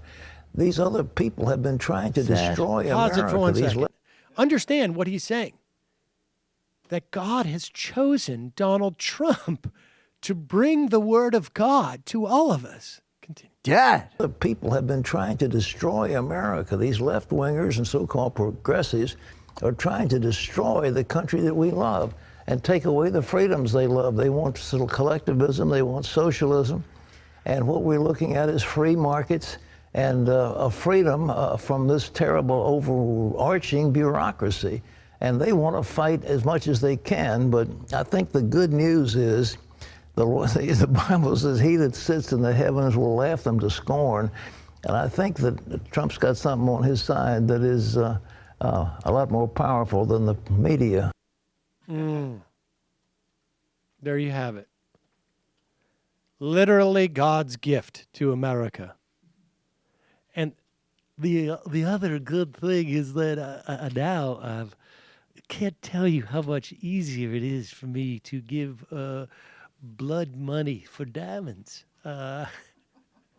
I'm able to go, and I'll just call Chuck Taylor. And did you see the work ethic that he was able to instill in those child soldiers? I thought, oh my, we could do that to our schooling system here. I prayed for an opportunity to deliver bribe money without having to worry about it. Getting hassled. I could see Betsy DeVos going to check out child just soldiers. The lack of being red tape involved in these bribes now is just, it saves me so much time. If 10-year-olds in a militia in Western Africa can take on leadership responsibilities and learn how to use firearms, I don't know why we can't do that for our own children in our grade schools here at home. Is that proficiency enough for you, you Jew comic? Joshua Arden. Pat Robertson has large hands. I would just like to. He's off the list. I noticed that a while ago. I don't even want to. I'm just saying, in contrast to the president. I think we all know what that means. Nothing wrong. Now I'm looking at everybody's with hands. A nice set of hands. All right, you guys. I think, Josh Arden, I think I've cracked the code on the rule Trump has imposed on the people that sent out for speak to him. It's the no dump before Trump rule. They all look like they're holding in a massive dump when you speak to the media. All right, that's a very long, there's like 2 more paragraphs of that I think. MR Elaborating member, on that theory? Yes. Okay. The only appropriate ending to this madness is when Rick Perry's missile silo grinder bash goes horribly wrong. Mutually destruction ensues. Anything else would be a letdown. Asparagus free horse. Sam, when will we see tape of Janine on Oprah complaining about you? And what was her fake name on the show? Nick from Manitoba. Sam, one thing I love about you come to this progressive talk. You got this. You're going F you. That is the New York attitude progressive talk is missing. When a guy like you comes in here with your sweater vest and your cowboy attitude, you're coming in here and you got the fingers blasted. You're saying, fuck you to everybody, and that's going to sell. He's quoting. You know what he's quoting here? I have no idea, but it's funny. This is John Benjamin in Who's the Caboose. Oh, okay. Yeah, I'm looking at you right now, and I see you're saying to me, fuck you. I love it. So I don't understand how someone can consider Sam anything but punk. If Johnny Thunders and ex-front woman Zine Cervanka had a baby, it'd ostensibly be Sam Seder. So keep sticking it to the man. Lastly, I'd say, generally speaking, that came up before 1982 can be considered new wave proto-punk or rock, but not punk. Jewish superhero. I would go to Matlack meetup because it would be over 1.5 times faster. Ready for semen. My penis is taking a de minimis exception to this day in interview. Sam, do you think someone like Kellyanne could be brought out? Like someone offered her $10 million just to quit. Sam, what's your favorite restaurant in New York? I don't go out to eat, dude. I don't know. I don't have a favorite restaurant. I like all restaurants. Soros should just pay Kellyanne like $50 million to turn. Just, give me all the information. Curry leaf. We should play this. I am this to you, Matt. This is from Trump. This is not an incredibly big deal, but just watching a reporter completely call him out flat out on a lie and how he responds to it is incredible. Donick, Trump rants about Chicago absurd. Yes, there are shootings here, but the violent crime rate is not super high. Indianapolis had a higher rate. Get the VP on in his own state. Carnage. All right, here it is. Hold on. Let's. Sorry.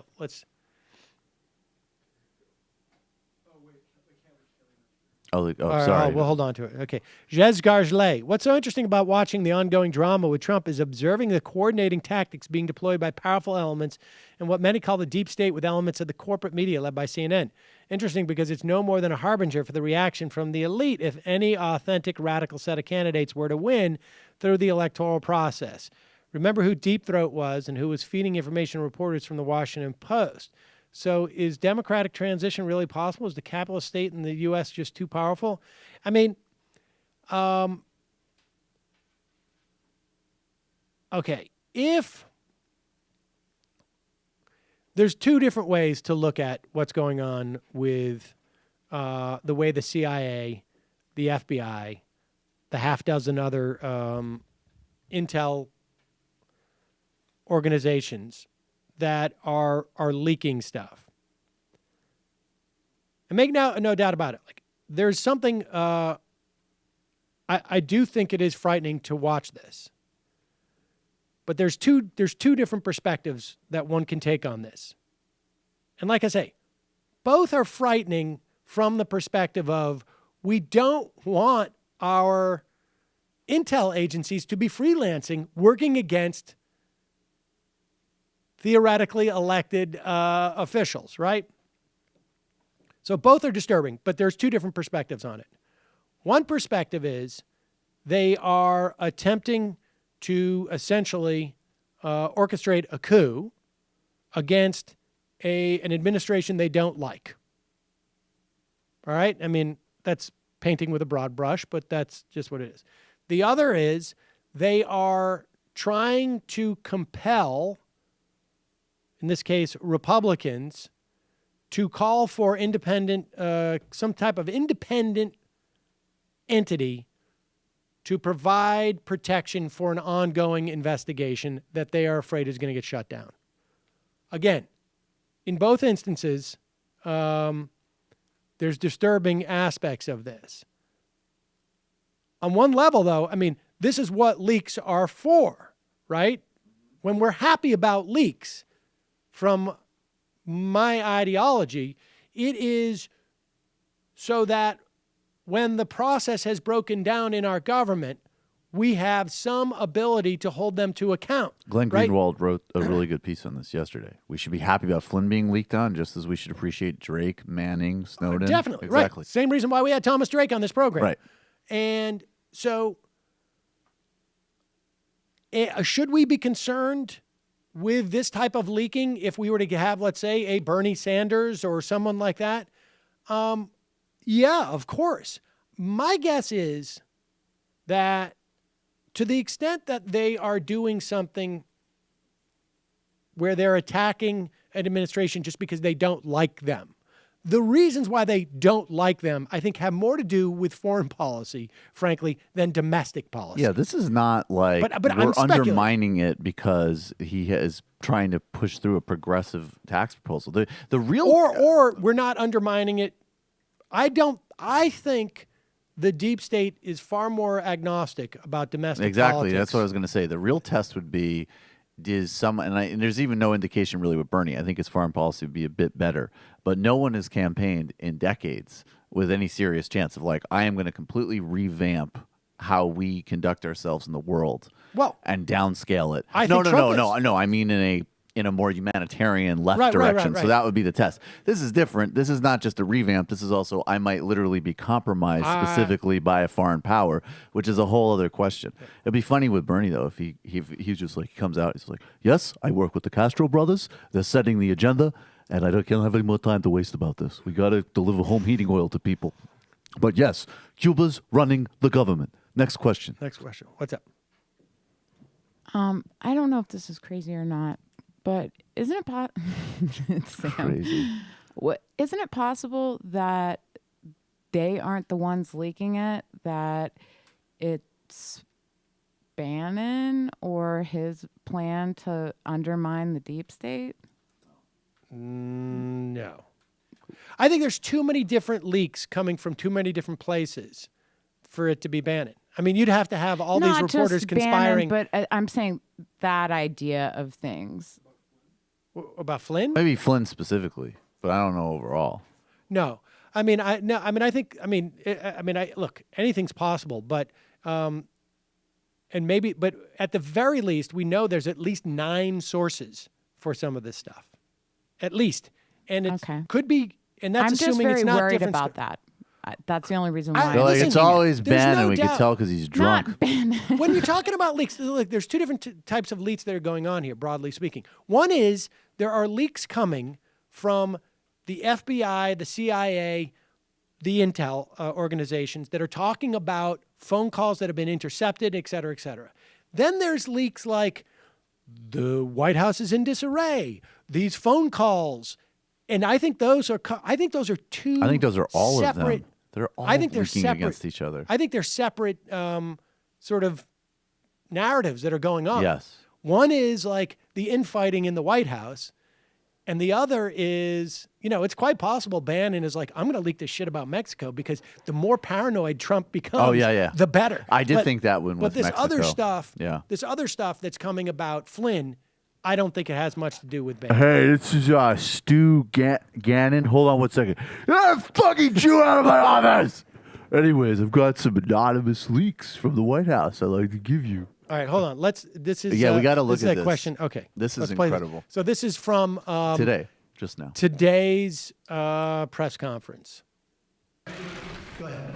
Mr. President. You said, I am just wanting to say it very simply. You said today that you had the biggest electoral margin since Ronald Reagan with 306 electoral votes. In fact, President Obama got 365. President Obama 332 and George H.W. Bush 426 when he won as president. So why should Americans trust I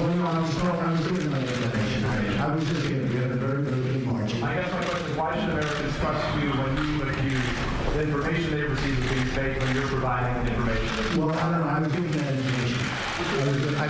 I've seen that information around. But it was a very substantial victory. Do you agree with that? You're the president.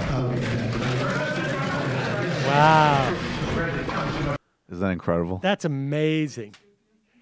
What did he say? Which part? Well, at the end he said, would you agree that it's a substantial margin? And the guy says, well, you're president. Yeah. Yeah. The guy's like, yeah. Who is that guy? I don't know. I'm sure That a guy is- who will never be called on again. That is, but I mean, He did exactly that's his job. exactly his job. Yep. And I mean, when they get a better quality of that tape, people are just going to play that over and Yeah, over again. they should. I mean, that is, I think. Mr. President. What's that? I think that just like is a perfect example of how Trump is crazy. Yeah. Well, did you notice the first duck though? Because he said he Yeah, goes into first one. Obama. He goes, no, I met Republicans. And then the guy And then the comes guy up goes, with, "No, well, I got George W. Bush was much bigger than that. Yeah. And Or no, George H.W. Right? yeah, and He he was saying George says, H.W., yeah. he says, well, that's information that I got, and That's I've seen it in other places. Like, Yep. It was Peter Alexander of NBC News. Yeah. Well, he did. That was really good. And yeah, you know Trump- what they should Trump is do? Insane. You know what they really should do is they should be cycling through different reporters in, because you're only going to get one shot at Yeah, it, right? Like yeah. he's burnt now. He's done. He has to learn which reporters are hostile every day. Yeah. It's like Russian rule everything. Why are you wearing a CBN shirt? You're from NBC. You're wearing It's suspicious looking It's like, mustaches. hi, Peter Alexander, Infowars. Oh, okay. This should be good. Yeah, they all rename their like sites to something that sounds like something Trump would call on. Bad as society. Is Trump announcing a national lynch mob? Dick Dastardly, welcome to the Majority Report, where all the cucks are silenced and you're forced to listen to nerdy audiobooks like The History of Tennis Shoe at 4 times speed. Max in mind. Gropenfuhrer is giving an insane press conference right now. Anyone notice how he says industries as 3 words? Industries. Michael's Trump breathing Obama weirdly sounds like Jeb. Plow my wife, please. I'm dumbfounded about this Flynn story, honestly. So talking with Russia is bad, but talking with Saudi Arabia or Israel is fine? I mean, it's not hard to imagine the hundreds of people in Washington who talk constantly to China, Russia. That's just how politics work. So this reads like an orchestrated intelligence community takedown. It's pure nonsense. In fact, why did Flynn lie is the real question. Of course that's the real question. I don't even have a problem with the content of that call per se. We're going to try another reset. That's not the story. Well, I mean, clearly Flynn lied for a reason. Yes. And so the issue of him talking to Russia, and look, we don't know all the information. And again, somebody was like, Russia hysteria. Dude, if he's been on the phone in regular contacts with like some, with Airbus, okay? Just like they're a French airplane manufacturer. Yeah. If this guy has like a year and a half long relationship with Airbus, when he was in the military, he went and he spoke at an Airbus conference and got paid and didn't report it to the military. If he has close associations with Airbus, and then during the campaign, just for no reason, Donald Trump is out there going like, what we really need to do is have more French airplanes. Like they do Boeing, an amazing like job. We need French airplanes. I'm stablemate with the CEO honestly, of Airbus. And if he did that, and then it came out like, wow, the guy he's putting in charge of buying airplanes, or these, is this guy who has this relationship with Airbus. And then he's on the phone with Airbus after like the Congress made a rule that only you can buy American under Obama. And he's on the phone with them, and he's telling Airbus like, no, we're going to change this. And then there was like, I would be like, that's weird. Why is he lying to the FBI about this? Well, unlike you, I'm not an establishment cuck, and I would call it exactly what it is, which is Airbusophobia. Yeah, honestly, like, why can't people divorce the fact that, and this has nothing to do with whether there's proof or no proof about Russian hacking Podesta's emails. This has even less to do whether or not that was a determinate factor in the outcome of the election, at least from my perspective.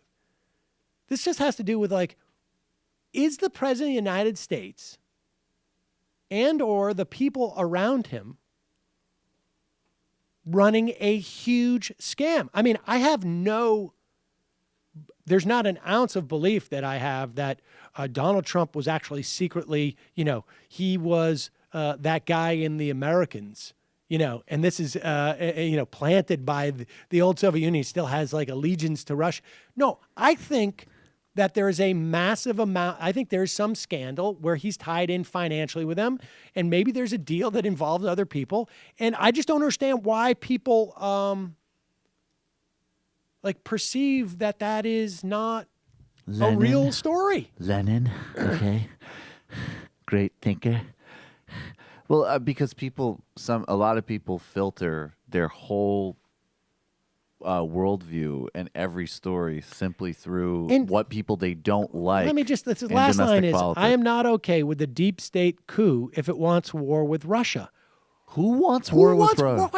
What Who wants possible reason would there be to wage war with Russia? They're the only people that you could even remotely accuse of rhetorically McCain and Graham. Rhetorically. There is nobody. And even like Obama did things in Ukraine to make sure that didn't escalate beyond a certain point. I mean, and it's the reality of U.S. foreign policy. They're not going to just sit back and say, all right, we'll do nothing. Yeah, I mean, it's absurd. But there is no one that I don't know where that actually is like, where did that meme get started? I have no idea. And how did it turn into like, you can't just have an assessment of a situation without it immediately being 4 years ago, Mitt Romney was almost laughed off the stage when he said Russia is our number one competitor. And really, I mean, short of if they did interfere with the election, they got incredibly, incredibly lucky.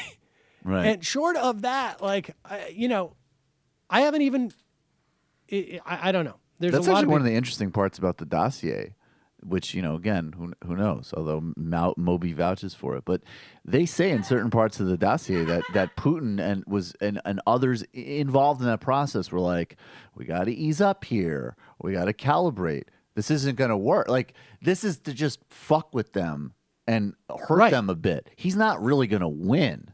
Even they were making that calculus according to the dossier. Sticky pants. I'm dumbfounded about this one.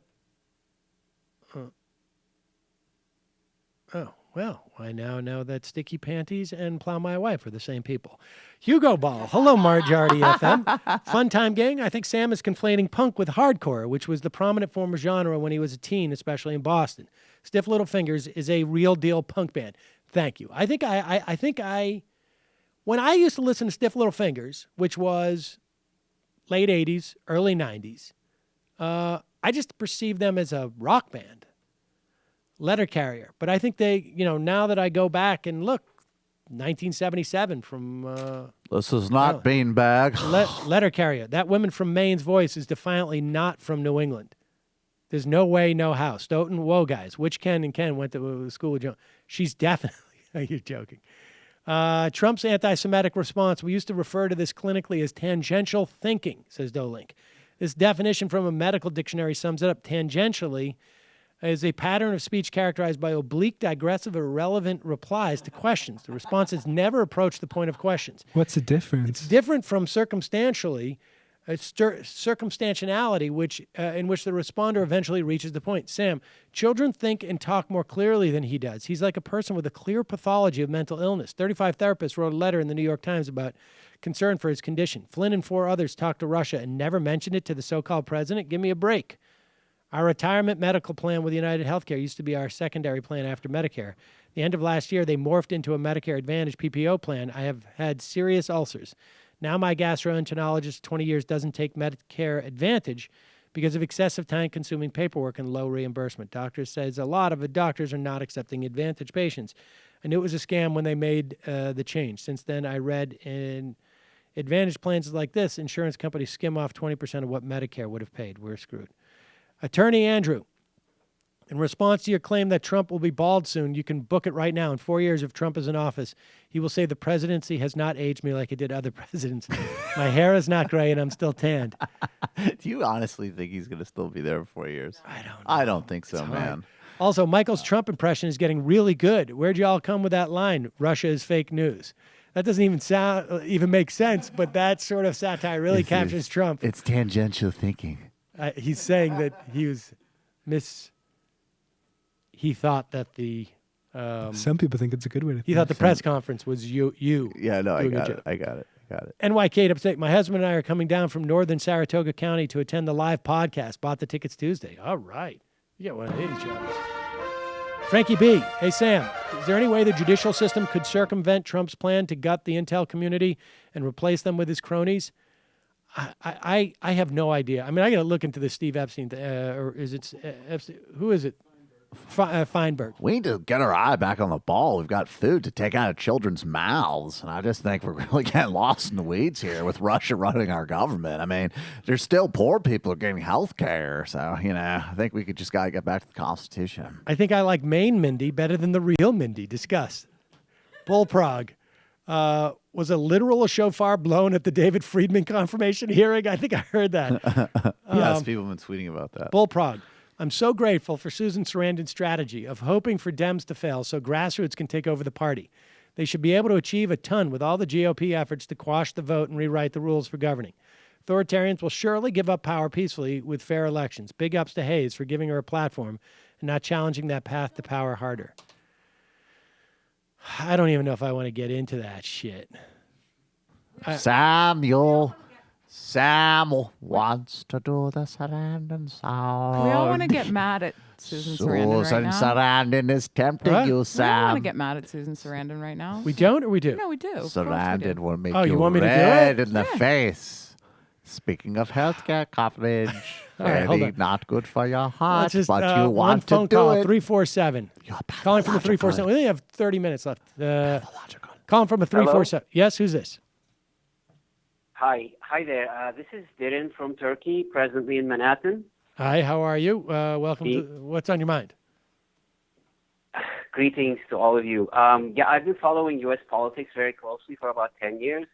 I've been listening to this show since the run-up to this election and didn't miss an episode once I started. I'd like to give a shout-out to my friend who's pioneering Let Us here, and I've recently also become a second-tier member for the both of us. Oh, great. Anyways, thanks a lot to all of you for putting together a very informative and incisive show. So here's my question. I understand why this Flynn thing is really important and that it's Watergate-type material, but here's what I fear. If this thing really turns into a Democrat-driven, like, national security, espionage, treason, political theater, that will take all steam away from all the systemically more important fights, including the ACA and the fight for the soul of the party, by giving the centrist wing a chance for continuous Republican-style national security grandstanding. I mean, we in Turkey know that kind of stuff. I hear that, I fear that if this really turns into a long, drawn-out theater, that the Ryans of this world will have a field day with the legislative process and push through whatever they want. So I understand that they already have that power, but if public attention is on this Flynn thing, then they'll have a much easier time to fly really under the radar. So what do you think? I mean, is it too early to be, fearing this kind of thing? No, I think that I agree with you on some level, right? I mean, I think just booking Dayen today on the show and talking specifically about all those things is exactly, yeah, an indication of my wanting to make sure, at least in the context of our editorial choices here, that stuff doesn't get lost because it's hugely important. Yeah. On the other hand, there is very few levers of power that we have. And the fact is, I think the story of what's going on in the administration and Flynn and that whole narrative is one which brings people in who would not be on the front lines of trying to stop Andy Puzder, would not be on the front lines of trying to stop the nomination of Steve Mnuchin, let's say. I mean, obviously he's been confirmed. So I don't know if it's drawing from the same reservoir. I mean, the reality is that when you have a president like this, that the energy moves to the center of the party because they are attempting to strip a guy like Trump of his support.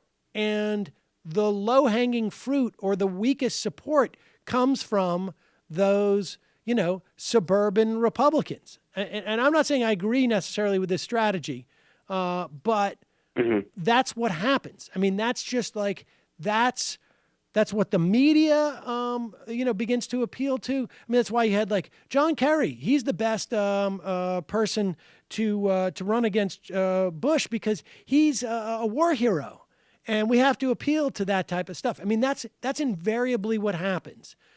And let me say one more thing. Let me just say one more thing. It also, though, has the added benefit of keeping Trump, if he's got to spend 3 hours a day talking about where are the leaks coming from in this White House. Pence, get in here. Stop working on who we're going to fill the executive branch with, these agencies with, and find out who the leaks are. I'm serious. This actually, anything that draws resources away from their assault on the country is good. But it also does draw, maybe attention and energy against fighting Paul Ryan. But there's only so much that can be done there. The bottom line is with American politics, the weaker the president is of a given party, the more emboldened everyone in that party becomes. So you're going to see people fighting Gorsuch in a way they wouldn't have fought Gorsuch if Donald Trump is at, 39% approval rating because, there's a substantial amount of people in the middle who think he might be a Russian spy. That's just the reality of it. You're just going to see them more aggressive with Gorsuch. You're going to see them more aggressive with any Republican initiative because they have a weak president. And then, hopefully what they'll do is tie him to them. So I understand your point, and I think, I'm concerned about it enough to want to make sure at least, the tiny,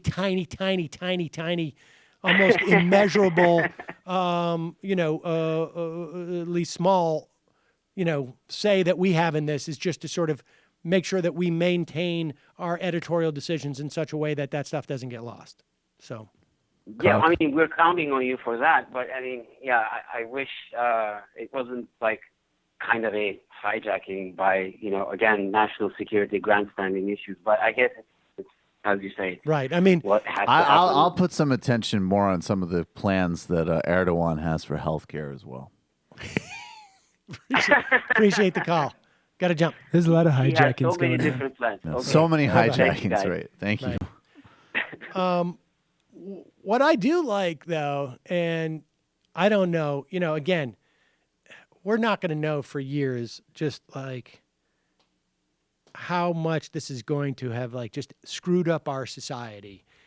If Donald Trump leaves office before 4 years, or if he is not reelected in 4 years, and or if let's say we had a Mike Pence presidency, would we see this level of questioning and fight against a Mike Pence, or would he look so much more rational and reasonable relative to literally all he would need to do? Mike Pence is president. He goes out in some town hall somewhere, and there's some kid protests him, or somebody says, shouts something, and he goes, "Thank you for being here, young man, exercising your First Amendment right." There'll be a million editorials about how great. Yes, and here's my point. So here you have Jake Tapper, who is now basically full on, right? Jake Tapper, this is something like that we would do on this show with, you know what I mean?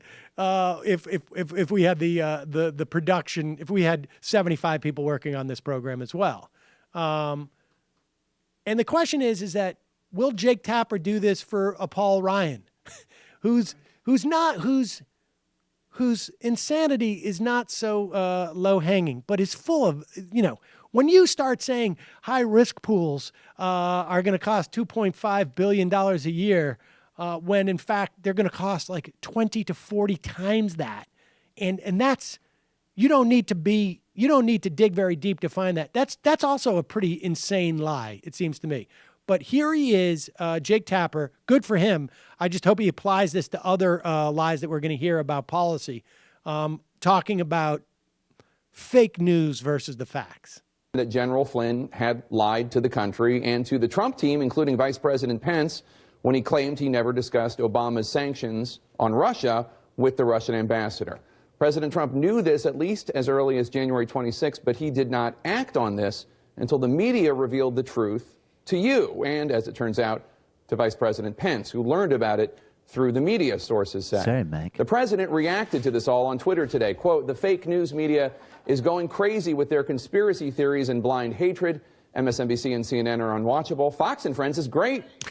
Of course, these stories in the New York Times, the Washington Post, CNN, and elsewhere are not conspiracy theories. These are news stories sourced by government officials.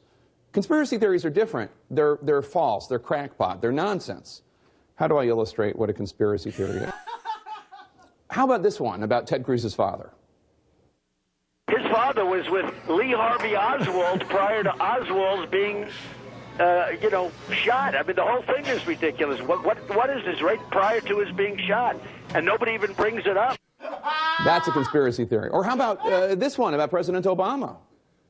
I wish he would, because if he doesn't, it's one of the greatest scams in the history of politics and in the history, period. You are not allowed to be a president if you're not born in this country. Those are conspiracy theories. How much do you think Jake Tapper enjoyed doing that? He visibly enjoyed doing him smile Yeah. for I don't even remember him smiling ever. That segment looks like it took like 5 years off his life. And I it's mean, about five to years. get If I added 5 years to his life. re-added on the next time he talks to Kellyanne Conway. I mean, he walked off and just must have said, like, that was the most satisfying thing I've done probably in my entire career. Guys, let's do this again. Let's do this every Tuesday. Guys, I'm sure he's going to the producer going, can we do this every Tuesday? Can we do, it a every lot? Tuesday? The whole thing was ridiculous. 4 times. He which looked I like he mean was having great. a lot of fun. You know you want to do this wasn't straight and sound. I haven't watched. I got to say, I have not watched a lot of Fox as of late. I am most interested in the story about how, which came out in the Andrea Tantaro's court case that's ongoing, about the suing Fox because of Roger Ailes sexually assaulting women there, but apparently News Corp may be in trouble because they figured out a backdoor way, it appears from testimony, of paying off women who complained about sexual assault without having to report it to shareholders as per SEC regulations. Bill O'Reilly. But meanwhile, Andrea Tantaro. Speaking of someone who may have been involved in such a payout or two. Could be. Maybe you could get a pay bump, huh? You know what I'm saying? Say, baby, put down that pipe and get my pipe up. Here is Bill O'Reilly sitting with Geraldo Rivera and Eric Bowling, talking about how there is, how I guess they're now concerned about leaks. Here we go. If he's being treated unfairly, and you were the president, Rivera, oh my God, would you have accepted? I'd be in less of a jam than our friend President Trump is right now. I think a couple of things. I think, number one, to complain, if you did not complain about hacks and leaks when they were damaging to Hillary Clinton, you have no moral right to complain about the hacks and leaks that took down General Flynn, and there will be others. Secondly, you have a situation here. People have to get their arms around what this is. There are now between 4 and 9 internal sources saying that there were 4 people in the Trump campaign and then his transition team who were in, quote, repeated and constant communication with Russian intelligence, meaning the KGB. But that doesn't matter. To alter the election of the United States, it doesn't, Bill. You don't know what that the only man this that's goes been to the very pinpointed. essence. See, look, you're doing something un-American. You're convicting. I resent that. They I have the deeply resent presumption that. of innocence. They definitely do. And you're not giving it to them. You heard from Pause it Bob for 1 Woodward. second. We don't even know who they're talking about. But Bill O'Reilly's accusing Geraldo Rivera of not giving them, whoever they are, the presumption of innocence. You're Puerto Rican. You don't understand America. I was just... Look at that. I mean, but this gives you a sense of how afraid guys like Bill O'Reilly are that this narrative is going to get out there with their audience, and they're going to be in a real pickle. But go ahead. You're not from Thomas Friedman, and now you're hearing it. You're not giving. You're using anonymous sources with no factual. When you have 9 sources, wait a minute. You're taking that from whom? From whom? Where do they see the 9 sources? That's the Washington Post, Bob Woodward's newspaper. There are no names on them. Now we need names, but for Hillary Clinton to destroy her candidacy, to destroy Hillary Clinton, you don't need names for Hillary Clinton's destruction. Okay, look, but now suddenly to show... You're not giving the presumption of innocence. This is an extraordinary thing that just happened. That this was... What's this? What is it? You have a presidential campaign in communication with our arch enemy, the Russians. Who in the campaign? You called Putin a killer. You busted the president's chops and said, "How can you be friends with a killer?" Because we have the facts to back that up. Yeah, you have the Trump campaign having a conversation with Vladimir Putin. Pause it. Look at Eric Boiling is drawing a picture of a face. I think he's sitting there. He's just sitting. Yeah, I mean, for people who are just listening to the clip, you should know there's a third person there who just clearly doesn't want to get involved in any of this. Go ahead. Campaign having a conversation with Vladimir Putin. Who in the Trump campaign? As you sit there tonight, do you believe that there was no communication between the Trump campaign? You now have the recording. Why was General Flynn fired? Because he misled Pence. Nothing. Do you believe that? Yes, you believe that? I think that's so. What did he mislead Pence about? I don't know. Therefore, I don't convict. If he misled Vice President Pence, it was about his communications with Russia.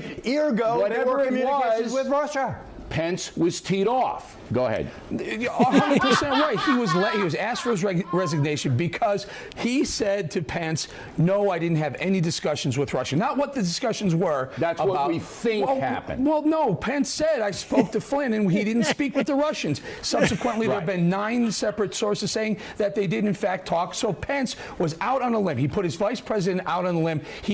Flynn needed to be fired for that reason, not because of what we do or don't know the actual conversations. For all we know, Geraldo, he could have picked up the phone the most saying, recent "Look, story I'm likely going to be the NSA the most director. recent I want to work with you." All right, Bolin, you got to shut up now, gentlemen. Thank you. All right, very wait much. a second. Now, here's what's interesting about this. Now, they may have edited for time. You should also know Bill O'Reilly records his show at like 4 in the afternoon. And, oh, wait, I want to just play that one clip. You got to isolate. Bill O'Reilly records his show in the afternoon. That apparently creates some consternation at Fox because they're like, "Hey, you can't talk about breaking news." By the time the show airs, I'm pretty much done for the day. But apparently, Bowling got into it with him too. And you can see this cut here. This is what is called a badly executed L cut, where when you cut to Bill O'Reilly, the editor should have allowed a little bit more of Eric Boiling's audio. Boiling, I don't care. Prove it. You can't convict, Kelly. The audio should have been. The whole thing's ridiculous. And I'm not sure why they cut it this way, but it's pretty funny. He just pretends like he's actually shutting Bowling up. But and really, he says, "Eric, you have to shut up." But really, it looks like Geraldo wanted to say something extra here too. Right, and Bowling has already been shut up by the time he says this. So here, let's do this again. Flynn needed to be fired for that reason, not because of what we do or don't know the actual conversations. For all we know, Geraldo, he could have picked up the phone the most saying, recent "Look, stories, I'm likely going to be the NSA director. I want to work with you." All right, Bolin, you got to shut up now, gentlemen. Thank you. It was very already much. his mouth was closed. He got so sunned. I wonder why O'Reilly, the classic. Well, he had to do it on Bowling because Bowling wasn't really who he was shutting up there. He was really shutting up Geraldo. They probably just shot that like after these guys left. It just got me wild saying, "Bowling, shut up." Well, Geraldo just stared at the camera. Yeah, Geraldo's so strange. Should we play the Sarandon thing? You might not have enough time for the emotional breakdown you're going to have. You might need to take a long time. Maybe we'll save it for tomorrow. Here's the thing. Wait, pause it. Call him from a 210 area code. Pause it. Hold on. How many hours of YouTubes is Jimmy Dore going to put out based on that with Susan Sarandon? I'm just curious. You calling from a 210 area code. Who's this? Why? She is Partington? Yeah, it's John from San Antonio. How you John, doing, how Sam? are you? What's going on? I'm okay. Yeah, excellent day in the interview. Also, here's a tweet from Charlie Gasparino about the Trump news conference. The press conference is insane, but as long as Donald cuts my taxes, I'm cool with it. One of the things Honesty. that Flynn from the press conference, I think the thing that's going to linger the most is Trump said, I would have had Flynn I would have directed him to do it. I think that's going to linger the most. What do you mean? He would have directed him to do what? To make the call. I mean, that was my understanding. Wait, so is he saying that I didn't, but I would have? Right, I would have directed him to do it. Well, but that's a weird thing to say because why didn't you? I don't know. I mean, No, I'm not talking about you, John, but I'm like, if Trump's John, saying can that, you explain that to us, please? but honestly, like, I mean, here's the thing that I think is, I mean, it's an important thing to just keep in mind, and then we'll go on. It's just if Trump says like, I would have directed him to call Russia to talk about it, it begs the question. Well, then why didn't you? Well, maybe he did. Maybe that's my whole point. I mean, if you're actually investigating this, I mean, you've got that quote. Like, this whole conference is going to be quoted, and every time he gives an insane press conference, he's just setting himself up, to be deposed more easily. Yeah. I say more press conferences. Do them every day. Exactly. Preferably a little bit later in the day or a little bit earlier, so we can I'll take do clips. a press conference. All right. Well, what else you got on your mind? Okay. There was an article that came out yesterday in Slate by Dahlia Lithwick about how AGs can actually file emolument clause lawsuits. This guy, I would recommend people read this. This is Joel Sugarman. He's a lawyer at Fordham University, talks about it. Let me just give you a little quote here. Corporations are creation of state laws and state attorney generals. They have a special rule to make sure that corporations adhere to federal and state laws. And so basically that's what it's talking about. They're also talking about, like, this in the state of Washington, there's a law that says a public official cannot own a hotel. Also, in the state of California, you don't have to even have the attorney general do this. You can actually, city governments can file these lawsuits. And so, I just think that this is something that should be talked about. And I disagree with the guy from Turkey saying that you're talking about too many different things. I mean, that's not adequate. We need to cover everything that's relevant, and you've done a good job of this. So I really disagree strongly about we should only focus on these few things. Would you say more and more people are noticing, John? Well, I don't know that he was talking about our coverage as much as he was saying that he worries that it's going to rob Peter to pay a more relevant Paul. Joey, no fucking socks. Yeah, I mean that's perhaps that's right, but I mean I just think we should cover everything that's relevant. Well, I'm And trying. All of these things emoluments are extremely relevant. I agree. Okay. Also, there's an election coming up on April 18th. Georgia? In Tom Price's 6th district, a guy named John Ossoff has already raised $560,000. Yeah, Daily And, Codes Trump has only raised a won. lot of money.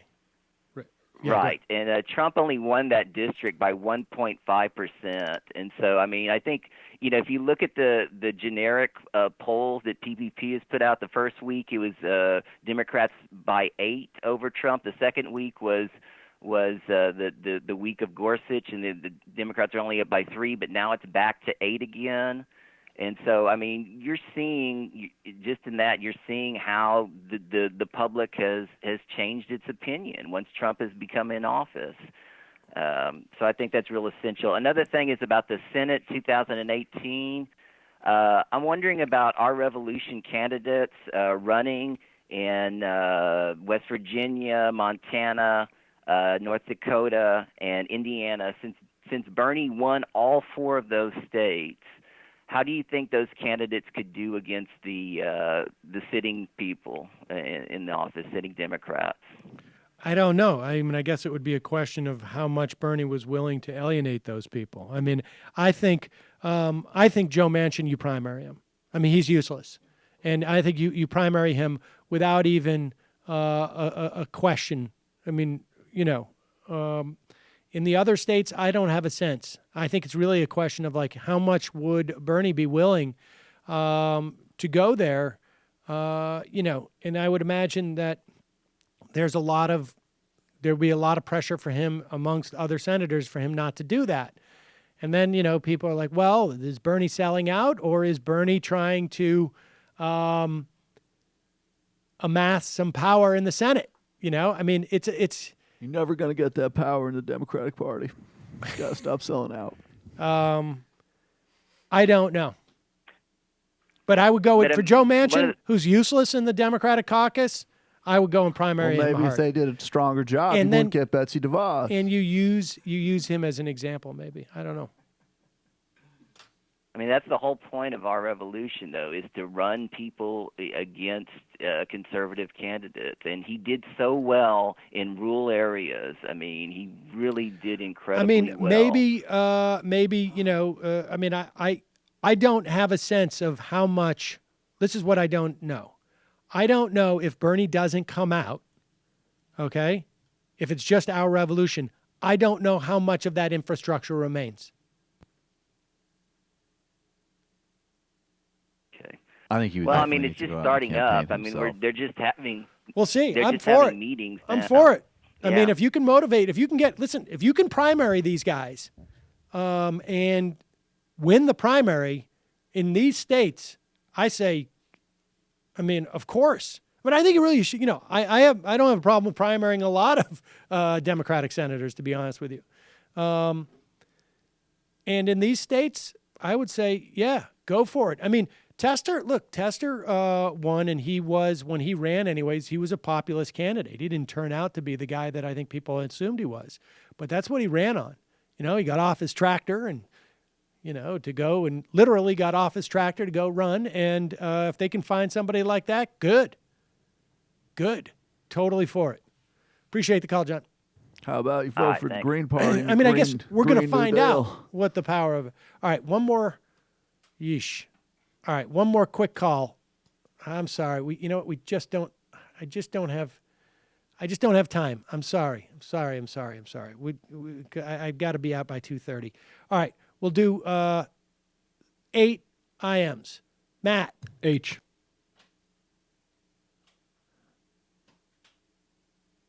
Hanging out with Ukraine.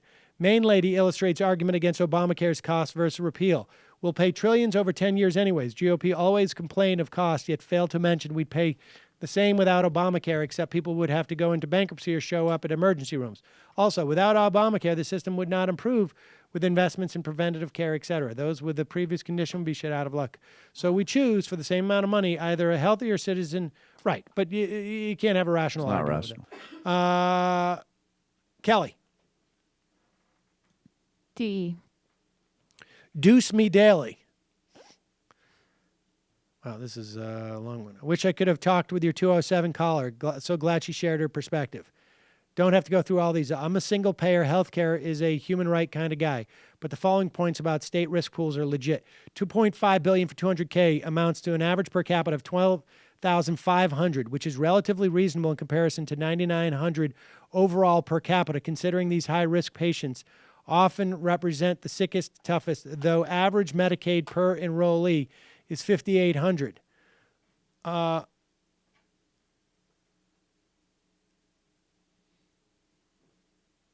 The question about the risk pools is just where you're going to get it if you scale that up. But the $2.5 billion price in the price plan plus $1 billion in competitive grants only accounts for federal funding. The vast majority of funding would be left to the states, presumably, though, through tax revenue. But you're talking about 4 to 20 million people. Oh, wait a second. But it's incorrect to say $2.5 billion figure represents the totality of funding for 4 to 20 million high risk. All right, $5 billion. $5 billion doesn't even come close. to deal with 4 to 20 million.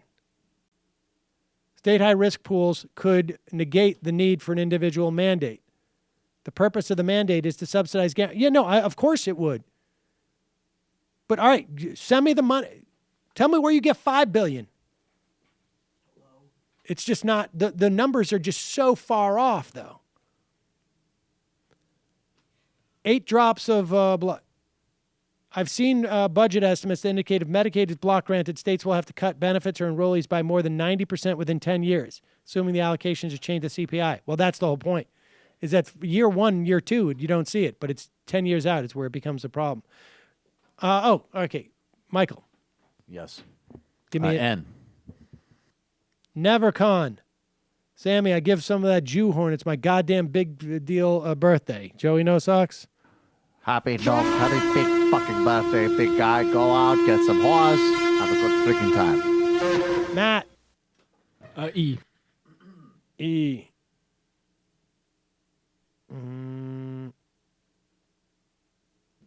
Edgewater. Hello from the main streets of Chicago, where I just picked up an 8-ball for the price of a Snickers bar. By the way, Sam, punk is an ethos and attitude. The jam qualifies, so does stiff little fingers. Kelly. T. T. T. Coastal. I would pay good money for a segment where Michael just reads Trump quotes the day from his Obama impression. Maybe we'd make that as a bonus. All right, Michael. N again. There's a specific N you should be looking for. I know. I'm looking for it. Not there. Oh, all right, then M. Somebody thought that we weren't picking. Somebody thought that they were not getting right. M is Mojinks. The Trump press conference was unlike anything I have ever seen. All right, folks. See you tomorrow. It might take all the strength I got to get to where I want, but I know somehow I'm gonna get there. I wasn't looking